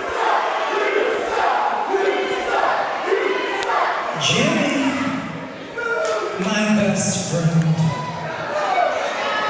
Come get your answers.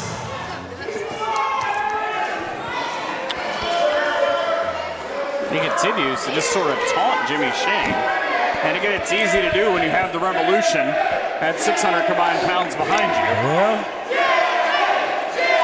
Well, that's kind of like the United States. Get the largest army behind you.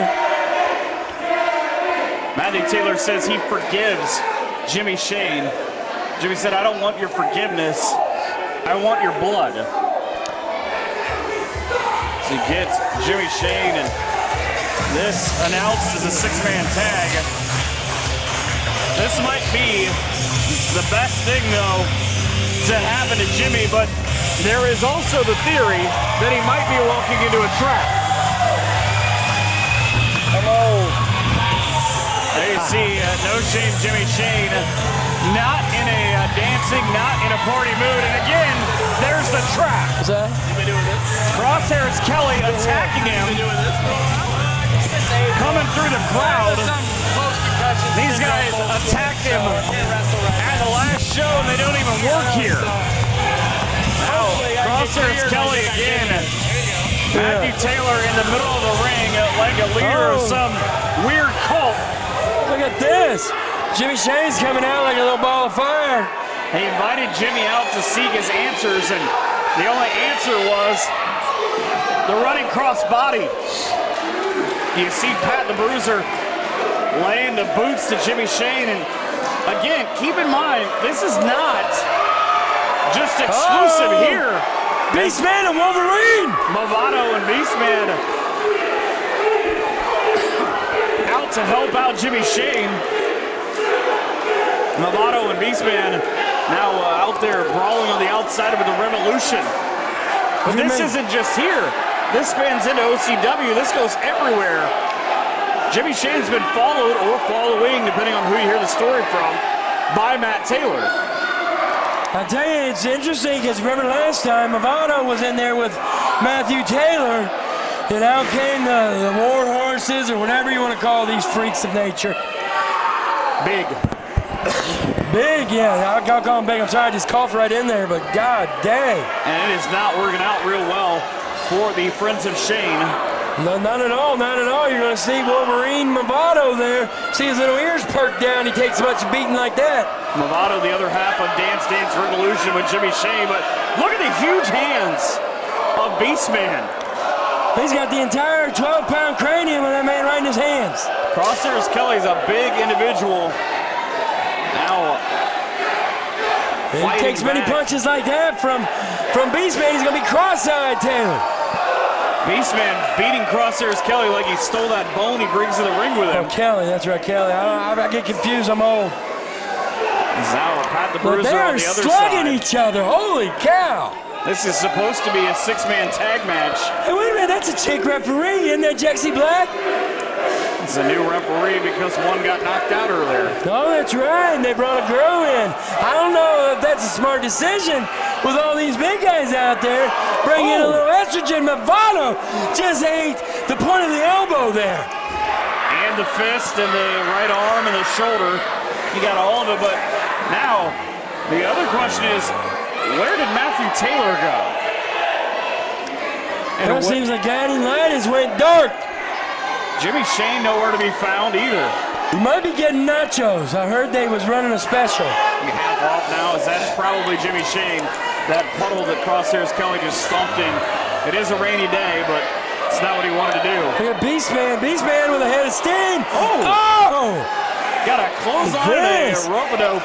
Clash of the Titans there. I felt the building shake. This is just pandemonium going on here. I don't even know what to look at, what to call. I don't know. How can the cameraman know what to be looking at? But again, what happened to Matthew Taylor? I haven't seen him, but he was in the middle of the ring at one point. He certainly was. I'm proud of you, Pat. He's now gone. And his little stem of lilacs and his own microphone like he was MC Hammer. Poor Seth's over here in the crowd just trying to enjoy his birthday. And the Revolution trying to make it a horrible birthday for Where's him. Jimmy Shane? I ain't seen him in a minute either. Is he down? Is he down? Down in front of the front row where we are. Oh my gosh. So Beastman there putting that big bionic elbow there. Oh, look at that. I'll tell you a story. If Beastman of the Revolution walked into any restaurant, the entire chain probably folds. Oh, that's why they don't have Shoney's anymore, I'm sure, because of them. They go to Cupie, and there's probably no more Cupies. It's a Beastman now. Oh, look at this. This is just craziness. When you talk about war, you want to talk about, this is just crazy. Revolution indeed. Movado into the ring. I guess maybe we're going to get some kind of semblance of a match? What looks like a tag match right now. Jimmy Shane's not going to be a lot of help, and there's the bell. Matthew Taylor nowhere to be found. I'll tell you what, he might have taken the night off. Well, you got two guys like that, why not? Oh, big do-si-do splash Beastman right there into the corner. There's 1,000 pounds of wrestlers in the ring right now. Movado looking to dance. Dr. Dynamic. Like Pac-Man. This isn't a time for Beastorm. This isn't a time for foolishness. You better keep your eye on the prize. Oh! Dual cannonballs. Cannonball my ass. That's like thunder falling on you. He got hit with everything, and now they scoop the Revolution. We're using Movado as a weapon. 1, 2. Oh, and look at Movado fly. Good Lord. So the OCW Tag Team Champs right now reeling. Really? See, there's no time for foolishness here. Not when you're going up against guys like this. Movado, turn around. Turn around, Pac-Man Jones. Maybe don't. There he goes. Beat him like. Look at that. Beat him like old man Logan. On his way out now.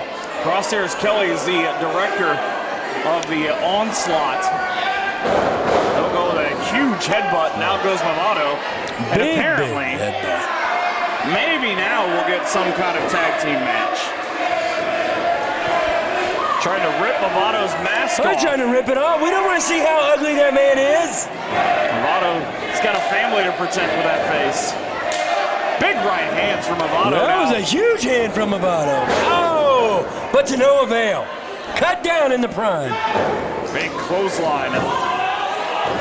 Movado's won over 40 tag team titles with different partners, and you would imagine this maybe one of the strangest of his alliances. But he can work if he can get to Beastman. You didn't have to do that. This man just bought me pizza. No one bought me pizza. He bought me pizza. Oh my God. Movado now. I'm gonna eat it too. Being beaten up in the corner. I hope there's not a roofie in it. Just being look at it. Just hold him like he's nothing. Put him down with authority. Now, the problem is, you look at where Pat the Bruiser is. Big splash. That's got to be all. 1, 2, and 3.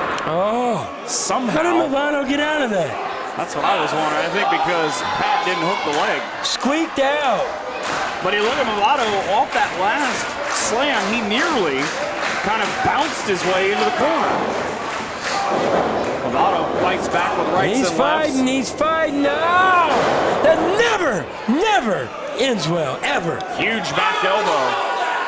What do people learn? Instead of trying to do that, just go and tag your partner. You've had your ass kicked for the last 27 minutes. Go and get a fresh man in. Kind of proved to you what the Revolution is looking for. Again, you can call them whatever you want. They go by different names in different places, but these are two guys who willingly got into a hardcore match. Is Kelly with a senton. Can't get the cover, the ref's not paying attention. But they willingly got themselves into a hardcore tag match. See the referee sitting there, spending too much time over there, missed a pin attempt. I mean, I don't know how trained she is as a referee or not, but she's out there. But anybody who will willingly get themselves into a hardcore match with hooks has to feel like they're a pretty bad dude. Well, they have to feel that way, and I'm sure they felt even worse afterwards. Oh! Speaking of feeling worse. Oh, jeez. No more little Movados. How about your split pea soup right there? He might have planted Detroit open. Oh, and the clap right into the face of Beastman. Oh, that's not smart. Oh, he's just antagonizing him now. Better be careful. And again, the tag team of Crosshairs Kelly and Pat the Bruiser. Well, they're doing the right thing there. They're keeping Beastman coming in. He looks confused. Look at him looking at the woman. He don't know what they do. Well, meanwhile, they're over here working over Movado. Great tag team strategy. I don't think Beastman and the officials speak the same kind of English. Does he even know English? That's the question. He's like Guatemalan or something, isn't he? He doesn't speak English. He speaks Guatemalan. In a world of trouble right now. And remember, this all started with Matthew Taylor turning on his best friend, Jimmy Shinn. And he actually cost himself and Jimmy a match. Who, if you look, both of them are mysteriously missing. Jimmy's still laid out, I believe, out here in front of us. That was a hell of a whooping then, isn't it? Movado with a nice little stunner type move there. Now he's trying to go. Oh, I thought he might get the tag. Smart move by Kelly.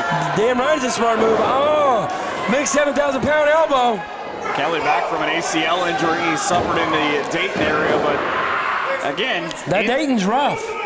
Injuries and the like, you really can't discount. Talk about acumen early on. No, you really can't, but you know what? Given the nature of this business, injuries are bound to happen. It's not a matter of if, it's when. And it's your ability to come back from that and still be have your eye on the prize and let that slip. Oh! The sun Speaking does of not slipping. shine for Pat the Bruiser. Oh, he did. Again, you might not like the tactic, but from it's smart. A wrestling perspective, it's a smart thing. He continues to. Now, even if Beastman does get the tag at some point, he's going to be so antagonized that he might not be focused straight.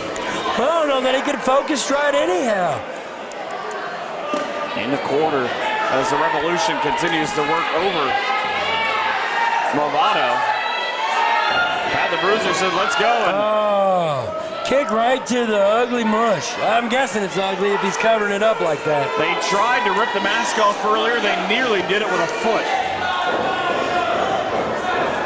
You look around the area, you get a lot of the major promotions in Ohio, Warhorse or the Revolution. Look at that, Jimmy Shane just still down on the ground. Starting to get their name out there as you see Jimmy Shane. Movado's fighting back a little bit here. Kick to the gut, a big right hand by Movado. But is it enough? Is he going to be able to overcome these odds and get the tag to Beastman, who's been teased and antagonized this entire time? You know, he gets in, he's going to be ready to go. There it is on the roll, the tag. There it is. Here comes Beastman. Oh, my Lord. And there goes Kelly. And there goes the other guy. I don't even remember his name. Pat the Bruiser. Pat the Bruiser. Or as he's called right now, Pat the Bruised. Down he'll go. Here comes Beastman. Oh, nobody home. Swing and a miss. He just disintegrated some kid's pool outside. He was going for the fences with that one. Oh, and there's Jimmy Shane's back up. Again, this was originally billed as a six-man tag, and Matthew Taylor has made his way back out. Where was he? I don't know. Where's he been? Jimmy Shane's suddenly there. Matthew Taylor's suddenly there. But you see, Shane's got the tag. Matthew wants nothing of this. Jimmy Shane down in the drop down.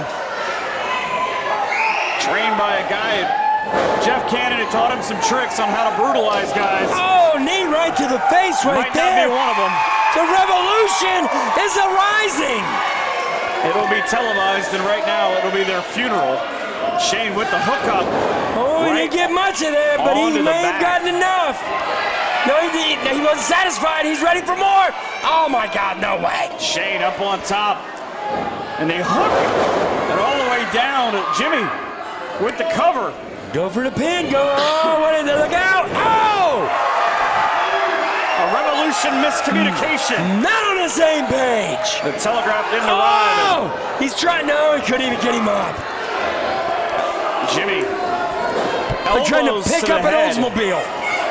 Beastman back. Oh! The claw-like slam. It's Kelly with a big boot. Movato's spin kick into the high knee. Give him the combo. I'll take a number 3 to go. There we go. It's to go. All right, baby. Off goes Crosshairs Kelly. And all of a sudden the balance is shifted.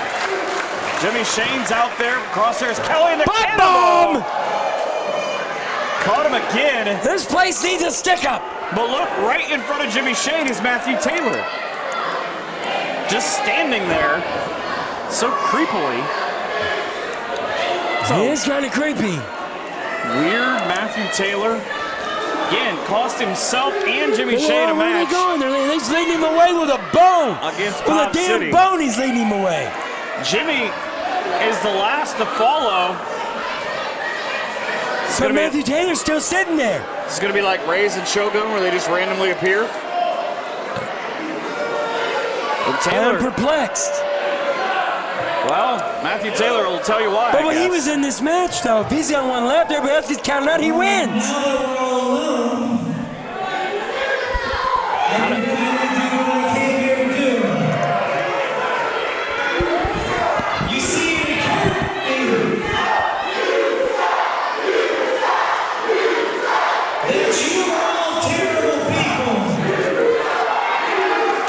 I'm not terrible people. The parents in particular.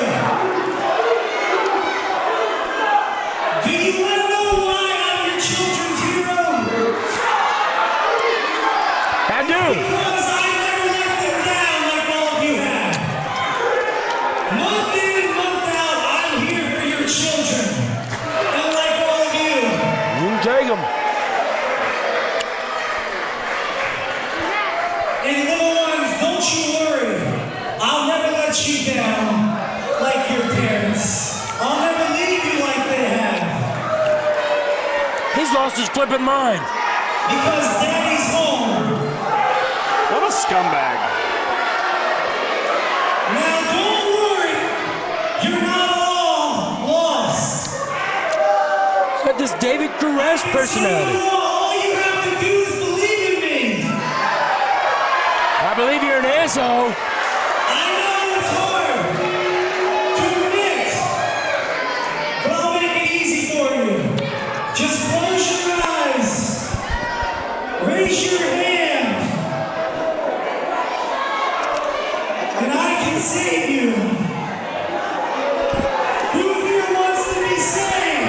Oh, no. I don't think this guy cares about being saved. Uh-oh. It's powerful stuff. Hey, Matthew. Uh-oh. You might want to save yourself. Who here wants to be saved? Probably not you.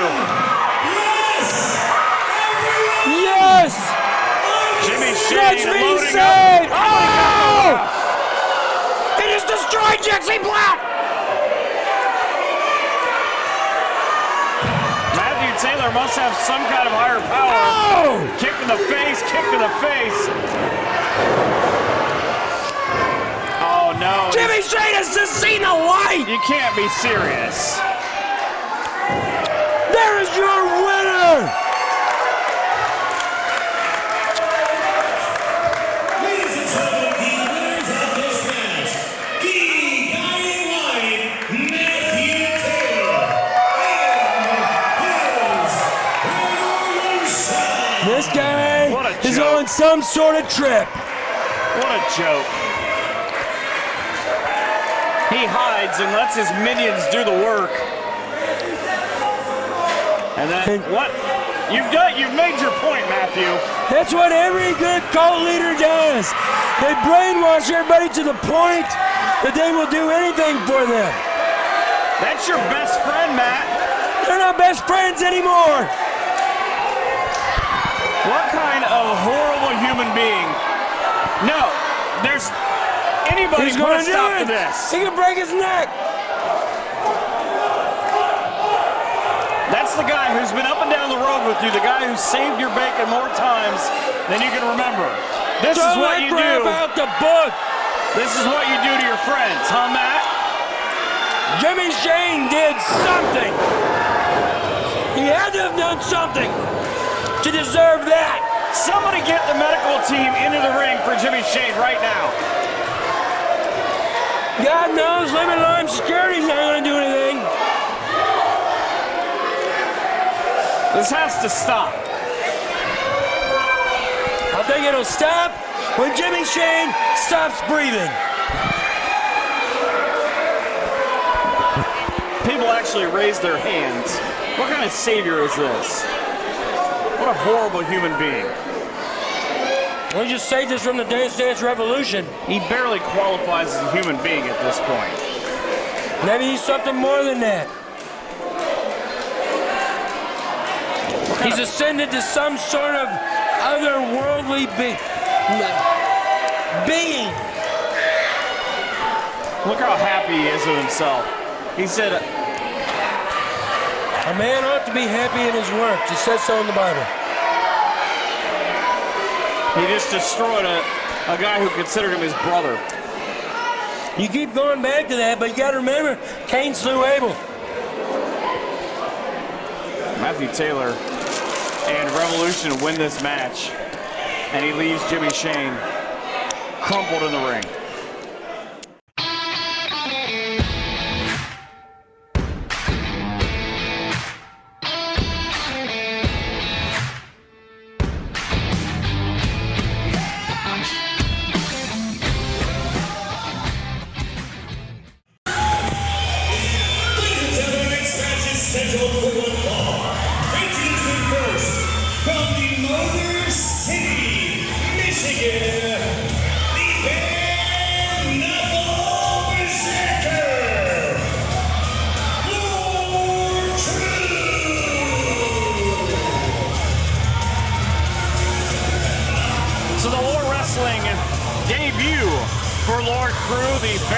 Berserker.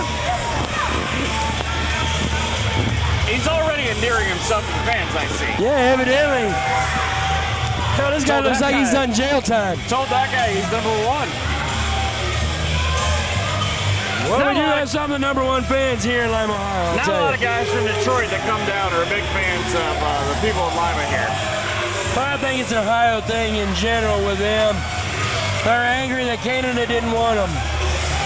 Yeah. Did we really win the Battle of Toledo? No. So he,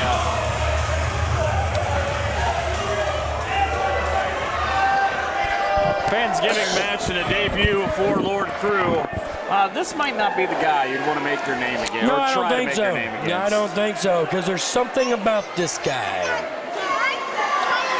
His opponent coming here in a second.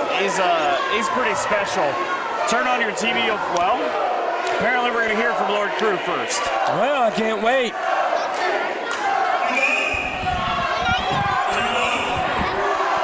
Good for you. That'd be great. Me too.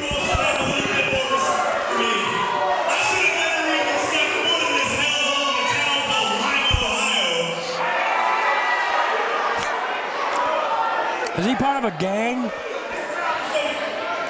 He referred to the town as a hellhole. Oh.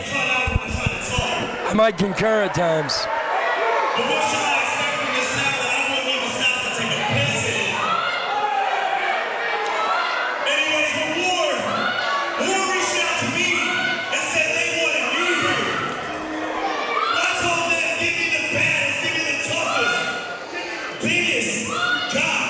You probably shouldn't have done that. Yeah, I wouldn't have said that. That's silly. I just thought it was somebody small. He used his name. He said, "What's my name?" They responded with Jake something. That's silly right there. You go to a new place, you pick the biggest dog in the yard to fight? No. I just started like with that girl referee. Oh. Well. Oh, Lord, something or other is going to feel an impact right here. Turn on your TV, look on Twitter, read a result. There's a good chance you're going to find this young man's name, the former War Wrestling champion, the former tag team champion, named Jake something, and he says he's one of the baddest dudes to come through. I believe him. Jeez. I'll tell you what, this is just... This guy, man, I'll tell you, I remember when he first came in the war, he had it then, he's got it now, and he's going to have it for a long time. He looks like a totally different guy. And compared to when he came into war, was part of the Painkillers, won a ladder match, was a tag team champion for quite some time, 2 times actually. But he has become something of kind of a big deal here, and you know, people didn't take him real seriously when he went from Jacob Hollows and becomes Jake something.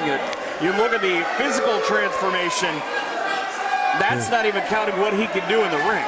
You're right. He started out as part of the Painkillers when he came in, used a different name. I think he felt a little slighted. I think he felt a little mistreated. So he told everybody, I'm going to be something.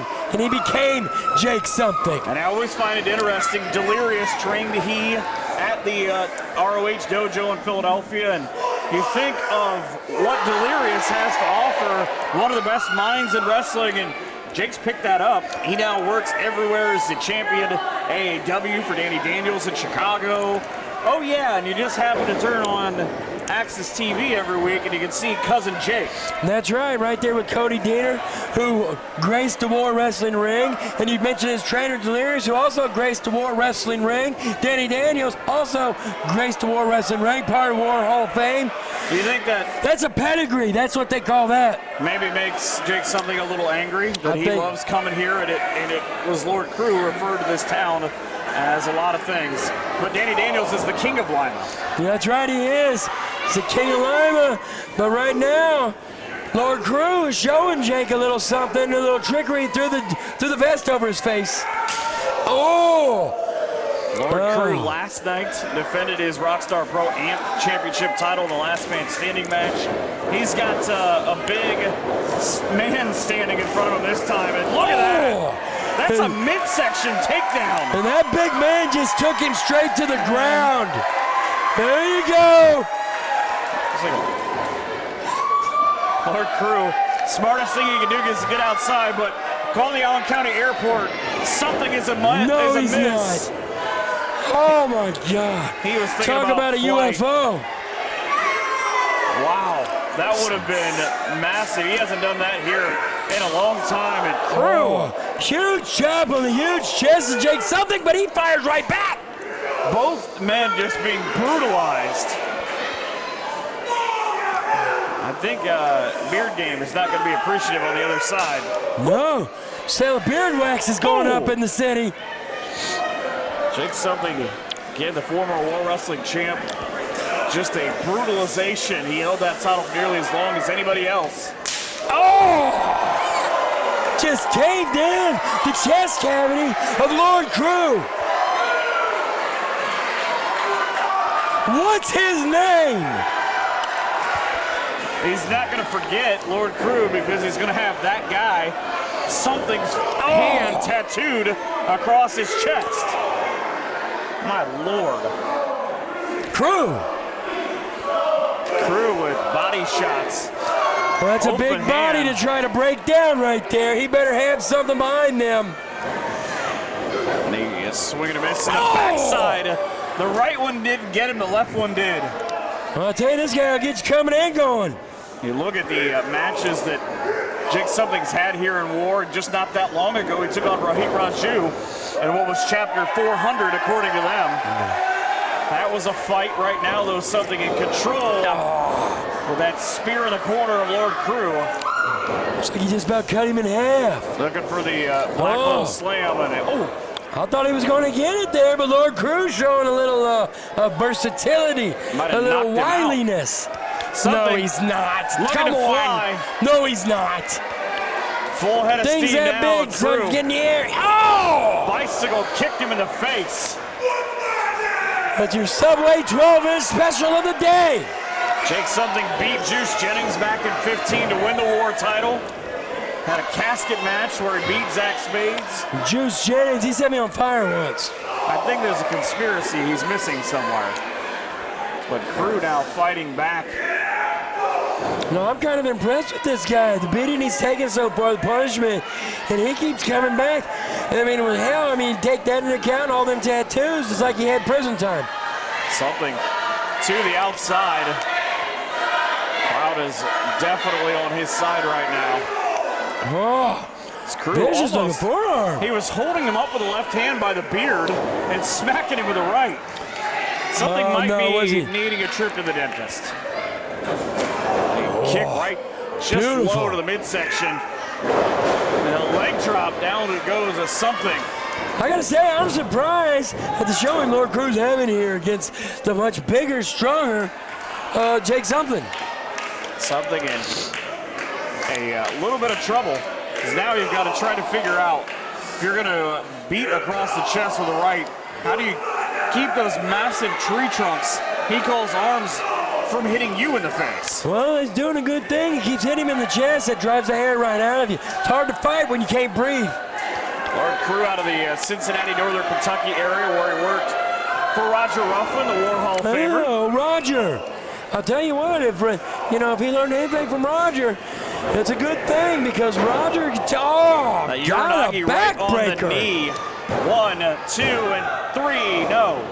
I think a little more body weight across the top of Jake's trunk there might have been able to hold him down, but he was kind of just leaning back onto him, not enough. The difference is I'd say there's a good 40 or so pound weight difference between the two. I think it's more than 40 pounds. I was giving Crew a little more. Jesus, Jake's beard probably weighs that much. Probably. It's probably a good point. I make up a few of them here from time to time. I won't tell your wife, don't worry. He's doing a smart thing here. He's keeping Jake on the ground. Jake can't use none of that strength against him. Keeping the air down. It just takes it out of him. If you can't breathe, you can't think. If you can't think, you can't wrestle. That's the theory anyways. That's what I was always taught. That's why I tried to use it. So, again, cousin Jake, as he's referred to, now trying to fight his way back up. Something. Oh! Take it right back down. One of them golden Crew. beautiful high leg drop. Hit him with the Hulk. 1, 2. Oh, not But enough. still, actually, I lied. Hogan never got that He was high. no Hulk Hogan. That was a beautiful. I bet he was at least 6 feet in the air there. Hogan never got that high. No, not at all. At least not with the leg drop. Lord Crew, brother, trying to take control of this match. That's right, brother. But 5 years in the business for Jake Something has been an impressive 5 years. Certainly has, but I'll tell you what, that cravat there is a bit impressive there. As he's twisted on those neck muscles and those tendons. That's a great theory. You know, this Strategy, that's what I meant to say, strategy. One of those things where Lord Crew might be asked back just based on his performance here. But a deadlift side slam. Right there, and that's just pure strength right there. Strength and determination to fight back out of that. But here's the thing. Is there too much going out of him for him to be able to mount any sort of comeback? Trying to get back to his feet now is Lord Crew. Something who has just exploded onto the scene the last couple of years. The Toronto promotions that have gone so well. Part of the cure with guys like Ashley Six and Orlando Christopher. You can't not learn, and he's like a sponge. Now just brutalizing Lord Crew. And there's the big spinning clothesline. And I've been in the ring with Ashley Six, had some good battles with him. That's a good guy to learn from because he's got a wealth of knowledge. He's had recent battles with Eddie Kingston in Chicago, and that's a fight I'd pay to see. Something says, what's my name? It's clothesline right now. Big right hand. He's the clothesline master. 3-point stance into that spear. Right there, just broke right through the nose guard. Something full head of steam and down. And out goes Up and Crew. over onto the floor. I think Jake's feeling himself. looking to He's fly feeling again. something. Call the airport. Full head of steam comes something now. Oh! Suicide, a plancha, and he takes him out. 270 pounds, 70 feet in the air, falling on somebody. I'm just glad he's over there and not here. Something Try firmly in it. control, looking for the power bomb. Sit down. That's it. 1, 2. No! There is no way. Wow. Joe Lopez has to try to tell him 2, and he's got to hold the fingers up and get out of the way because that's not an easy thing to do after that move that had to be the end of it. That should have been the end of it. Something What has is this been guy on? Is he on PCP? in control now. Crew with a high knee right to something's face. Seemed to do nothing except for anger the big man. Into the corner, nobody home. Crew trying to use his speed advantage. Rolling German. Beautiful. And right back into the Oh, running knee. right to the face. Caught him right in the face, No. Oh, but only a 2. wow.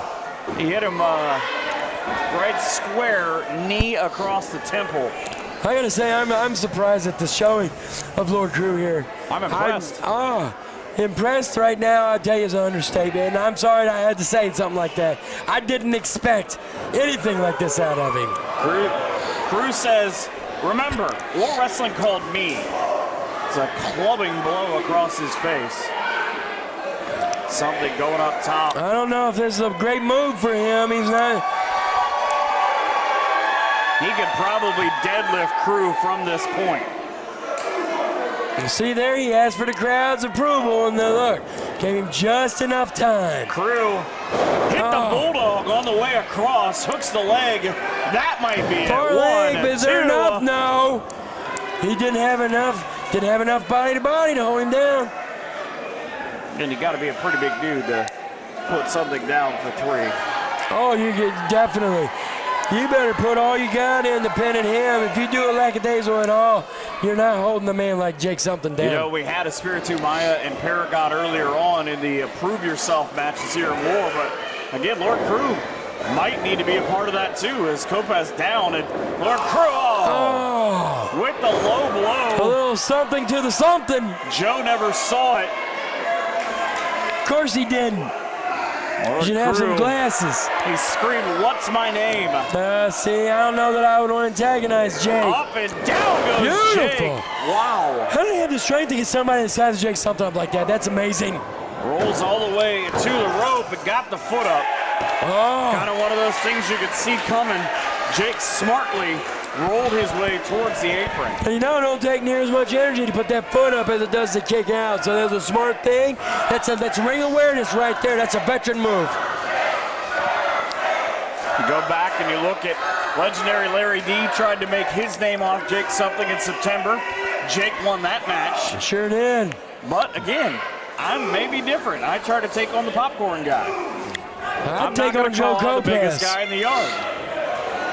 They say go punch him in the face. No.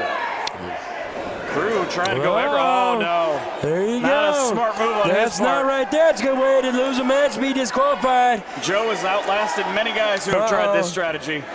Something with the slam. Oh, Look at the height. look at that. 1, 2, 3. The lesson here, don't make your debut against Jake something. That's right. Call him the debut killer. See that? All that's picked him up, spun him around, and threw him to the ground like a house trailer at the trailer park. Something comes away with the win. I think he felt this one, you know, so I gotta say, even though he came out on the short end, Lord Crew, good showing. I think maybe I'd go back to the drawing board and maybe beg for something a little lighter next time. It'll be interesting to see if Crew just grabs his gear and heads out. He doesn't want to be here. Something with the victory. That brings us to main event time. And don't forget, we've got more shows coming up. Queen of War on Friday, December 6th, and Endgame on December 7th. as we get closer and closer to the anniversary show in 2020. That's going to be an exciting show. I can't wait for that myself. Hall of Fame right before that. Like I said, Caden Assad going up in there. A couple other people. Look at this guy. Isn't he something?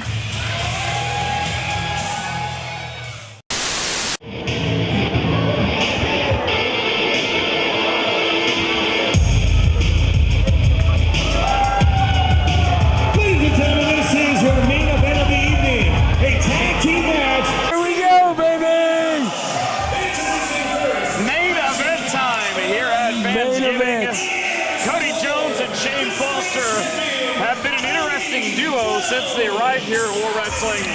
Cody Jones has worked into the War Wrestling title picture. He says become the War Wrestling champion.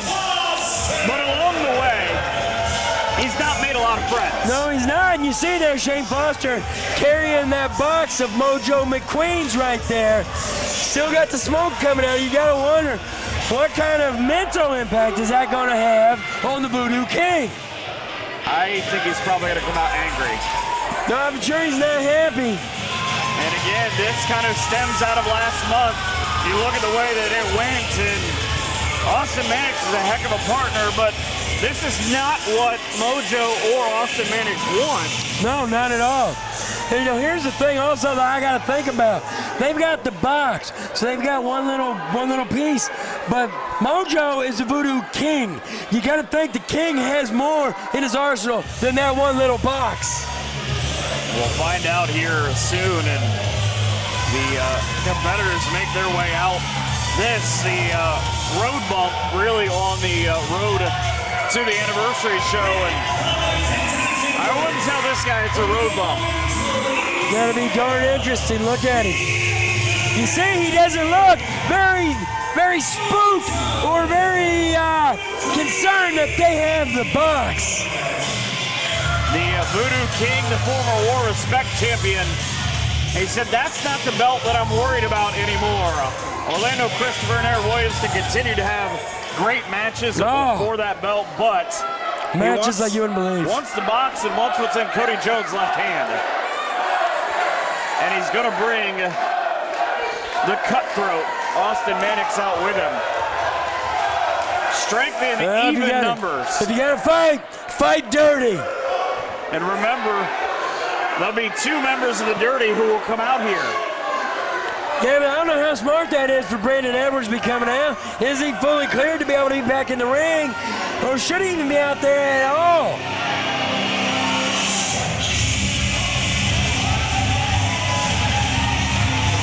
I saw Austin Mannix earlier on backstage. Brandon Edwards went right to the catering table. Mannix was not in a good mood. He's never in a good mood. He's always like someone just sold his bicycle. The special enforcer. And if you're going to do it, why not have a military?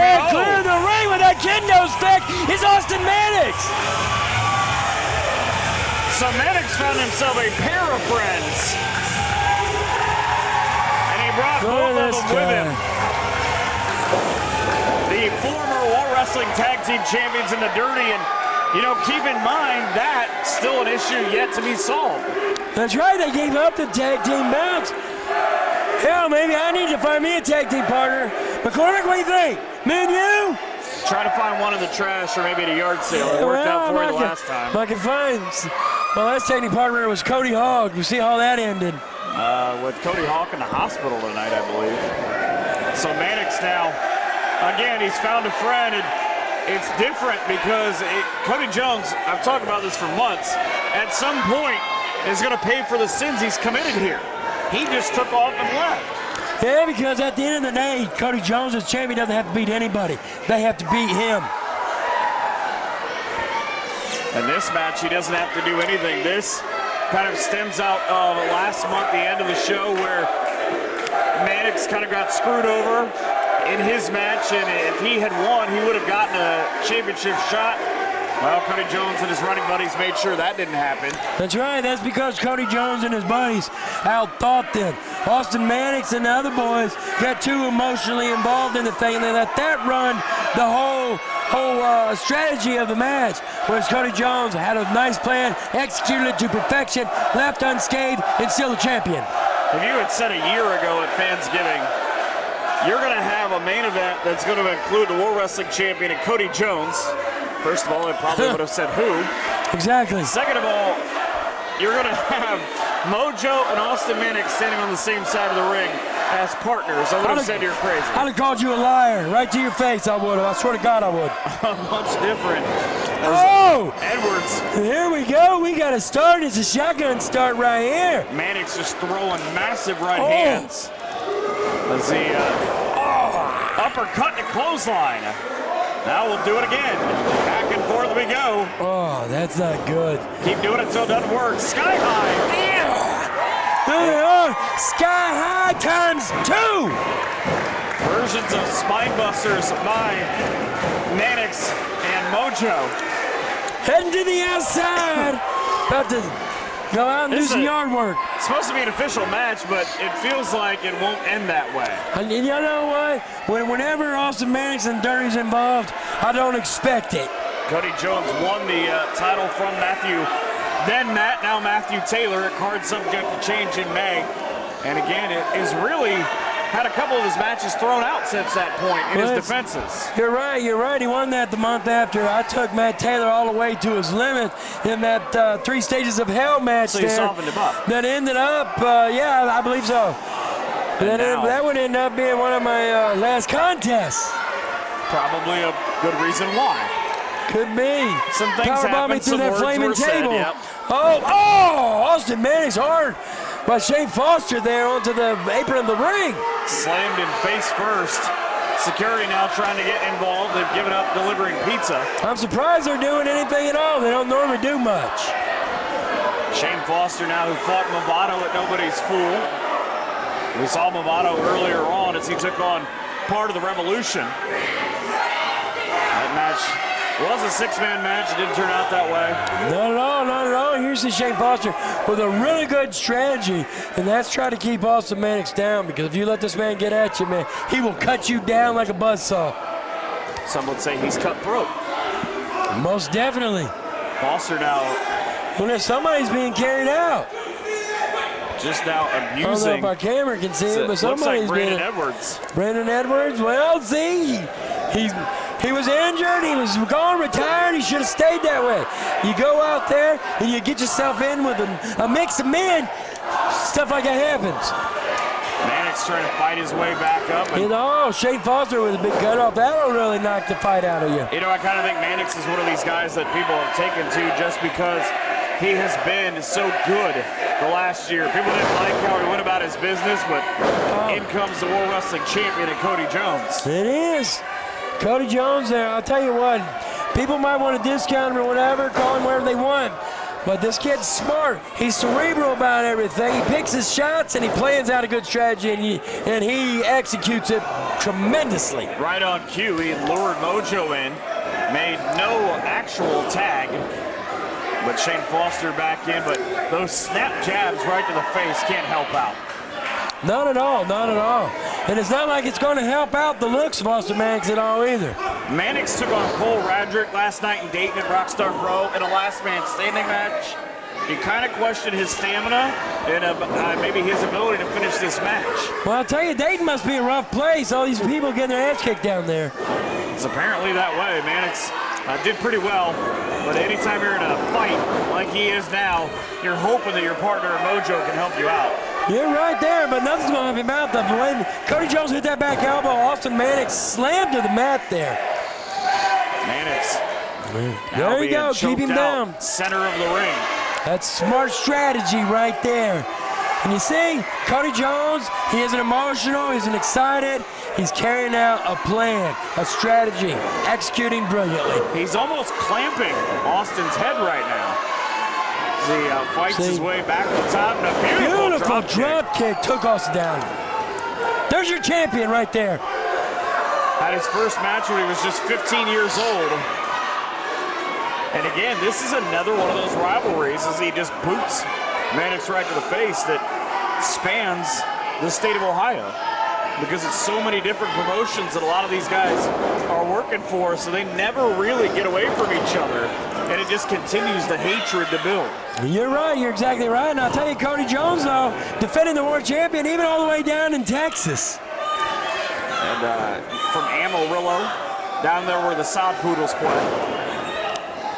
Now, he did the smart thing, too, again, because when he went for the cover, he didn't even wait. Knew Mannix was going to kick out, suckered Mojo in at 1, and made the tag to Shane Foster. Foster, though, is a worse for wear, and he running See? 1 foot. Small mistake right there. He had that little gust. All he had to do, he was right there. He could have tagged Mojo.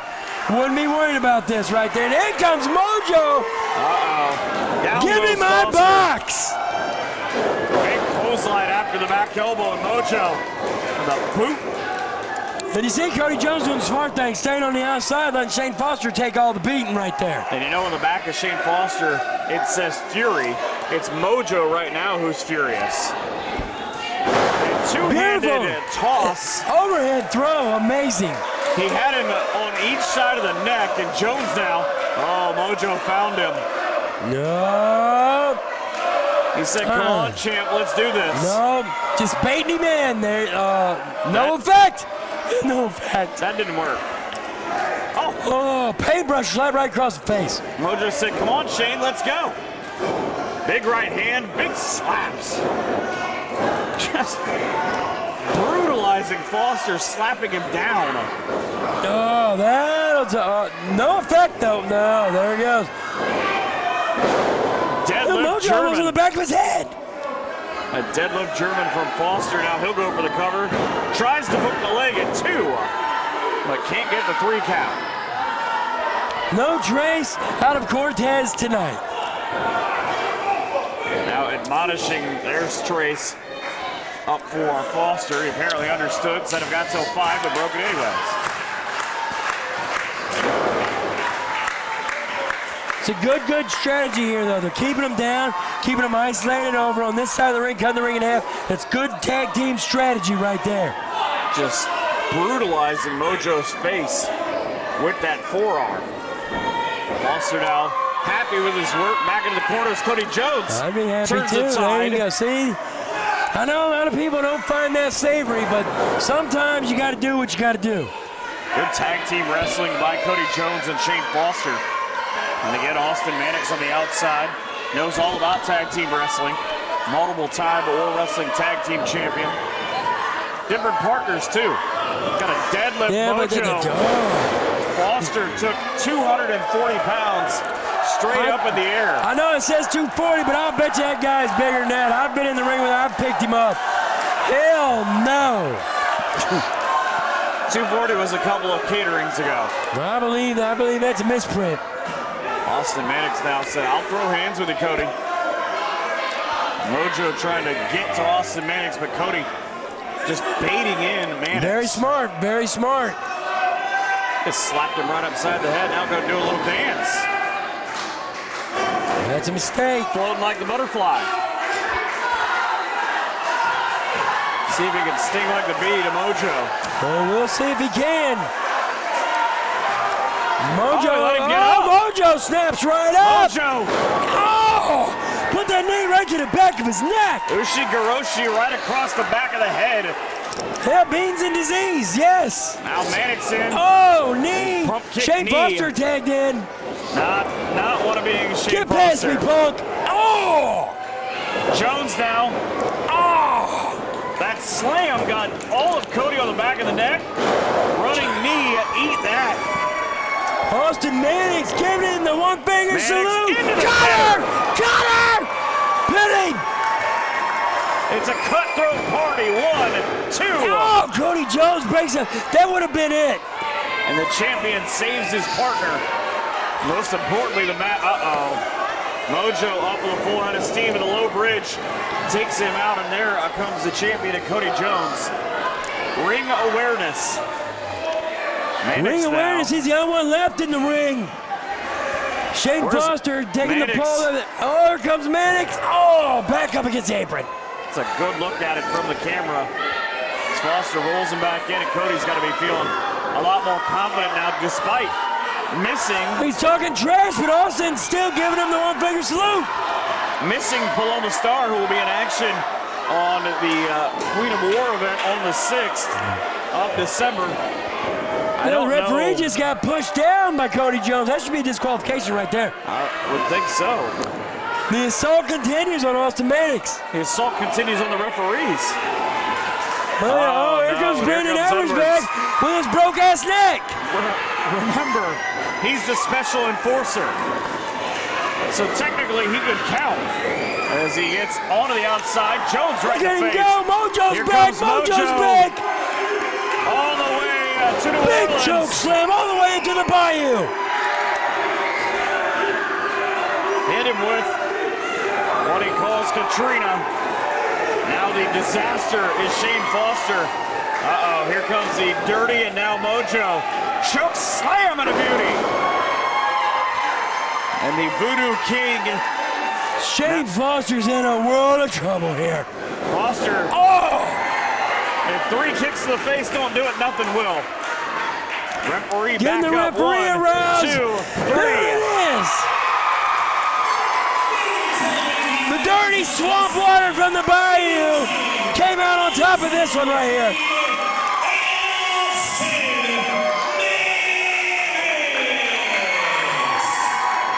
So the question, Dusty, is what does this mean going forward for both Mojo and Mannix? Only one of them can possibly become champion. You're exactly right. But here at the same time, here we have Brandon Edwards back out there. He's supposed to be incapacitated. And Cody Jones with a chair. What about the tag team championship that they gave up? Oh! Right Jesus. across the dome of Mojo McQueen. He dropped Mojo across the face. Now Foster back up after he lost the match. Cody Jones just dropped us. Oh, he found kendo sticks. And Brandon Edwards has that broke-ass neck. Mannix Kendo stick. by Cody. Oh! By Shane. Enter Sandman. Shane got hit and he got the takedown. He got the stick on a glancing blow. This is not good because Mojo damn near got knocked halfway back home. Foster and Cody Jones. Seems like the champ has an answer for everything they throw at him. He's got a kendo stick and he's one step ahead of everybody at every turn. He doesn't even care that he lost the match. He's still the champ. He didn't even get pinned. And that chair is broken from where he hit Mojo. He busted that chair open. Like I said, I gotta be concerned for Brandon out there. He was already hurt. He shouldn't even have been out there. He's still there. He's up right now and he's got no help either because Foster and Cody with a chair. They're looking to break his damn neck. His neck was already broke. Here comes some help. Here comes some help. Thankfully, the roster comes to help out. Shogun with a kendo stick. I'd run for high water too, champ. Shogun, the little mask guy in the project, come on out. Show a little help. Cody got his title. Shane got the box. The night might have been saved, but I don't know what this is going to mean going forward. The damage on Mojo with another shot by Cody Jones put the title belt right to the face. December show on the 7th is called Endgame for a reason. I think the game ended tonight. I'm telling you right now that the locker room is going to empty. There's going to be hell to pay come December the 7th at Endgame. Don't forget, though, the night before, Queen of War here on December the 6th.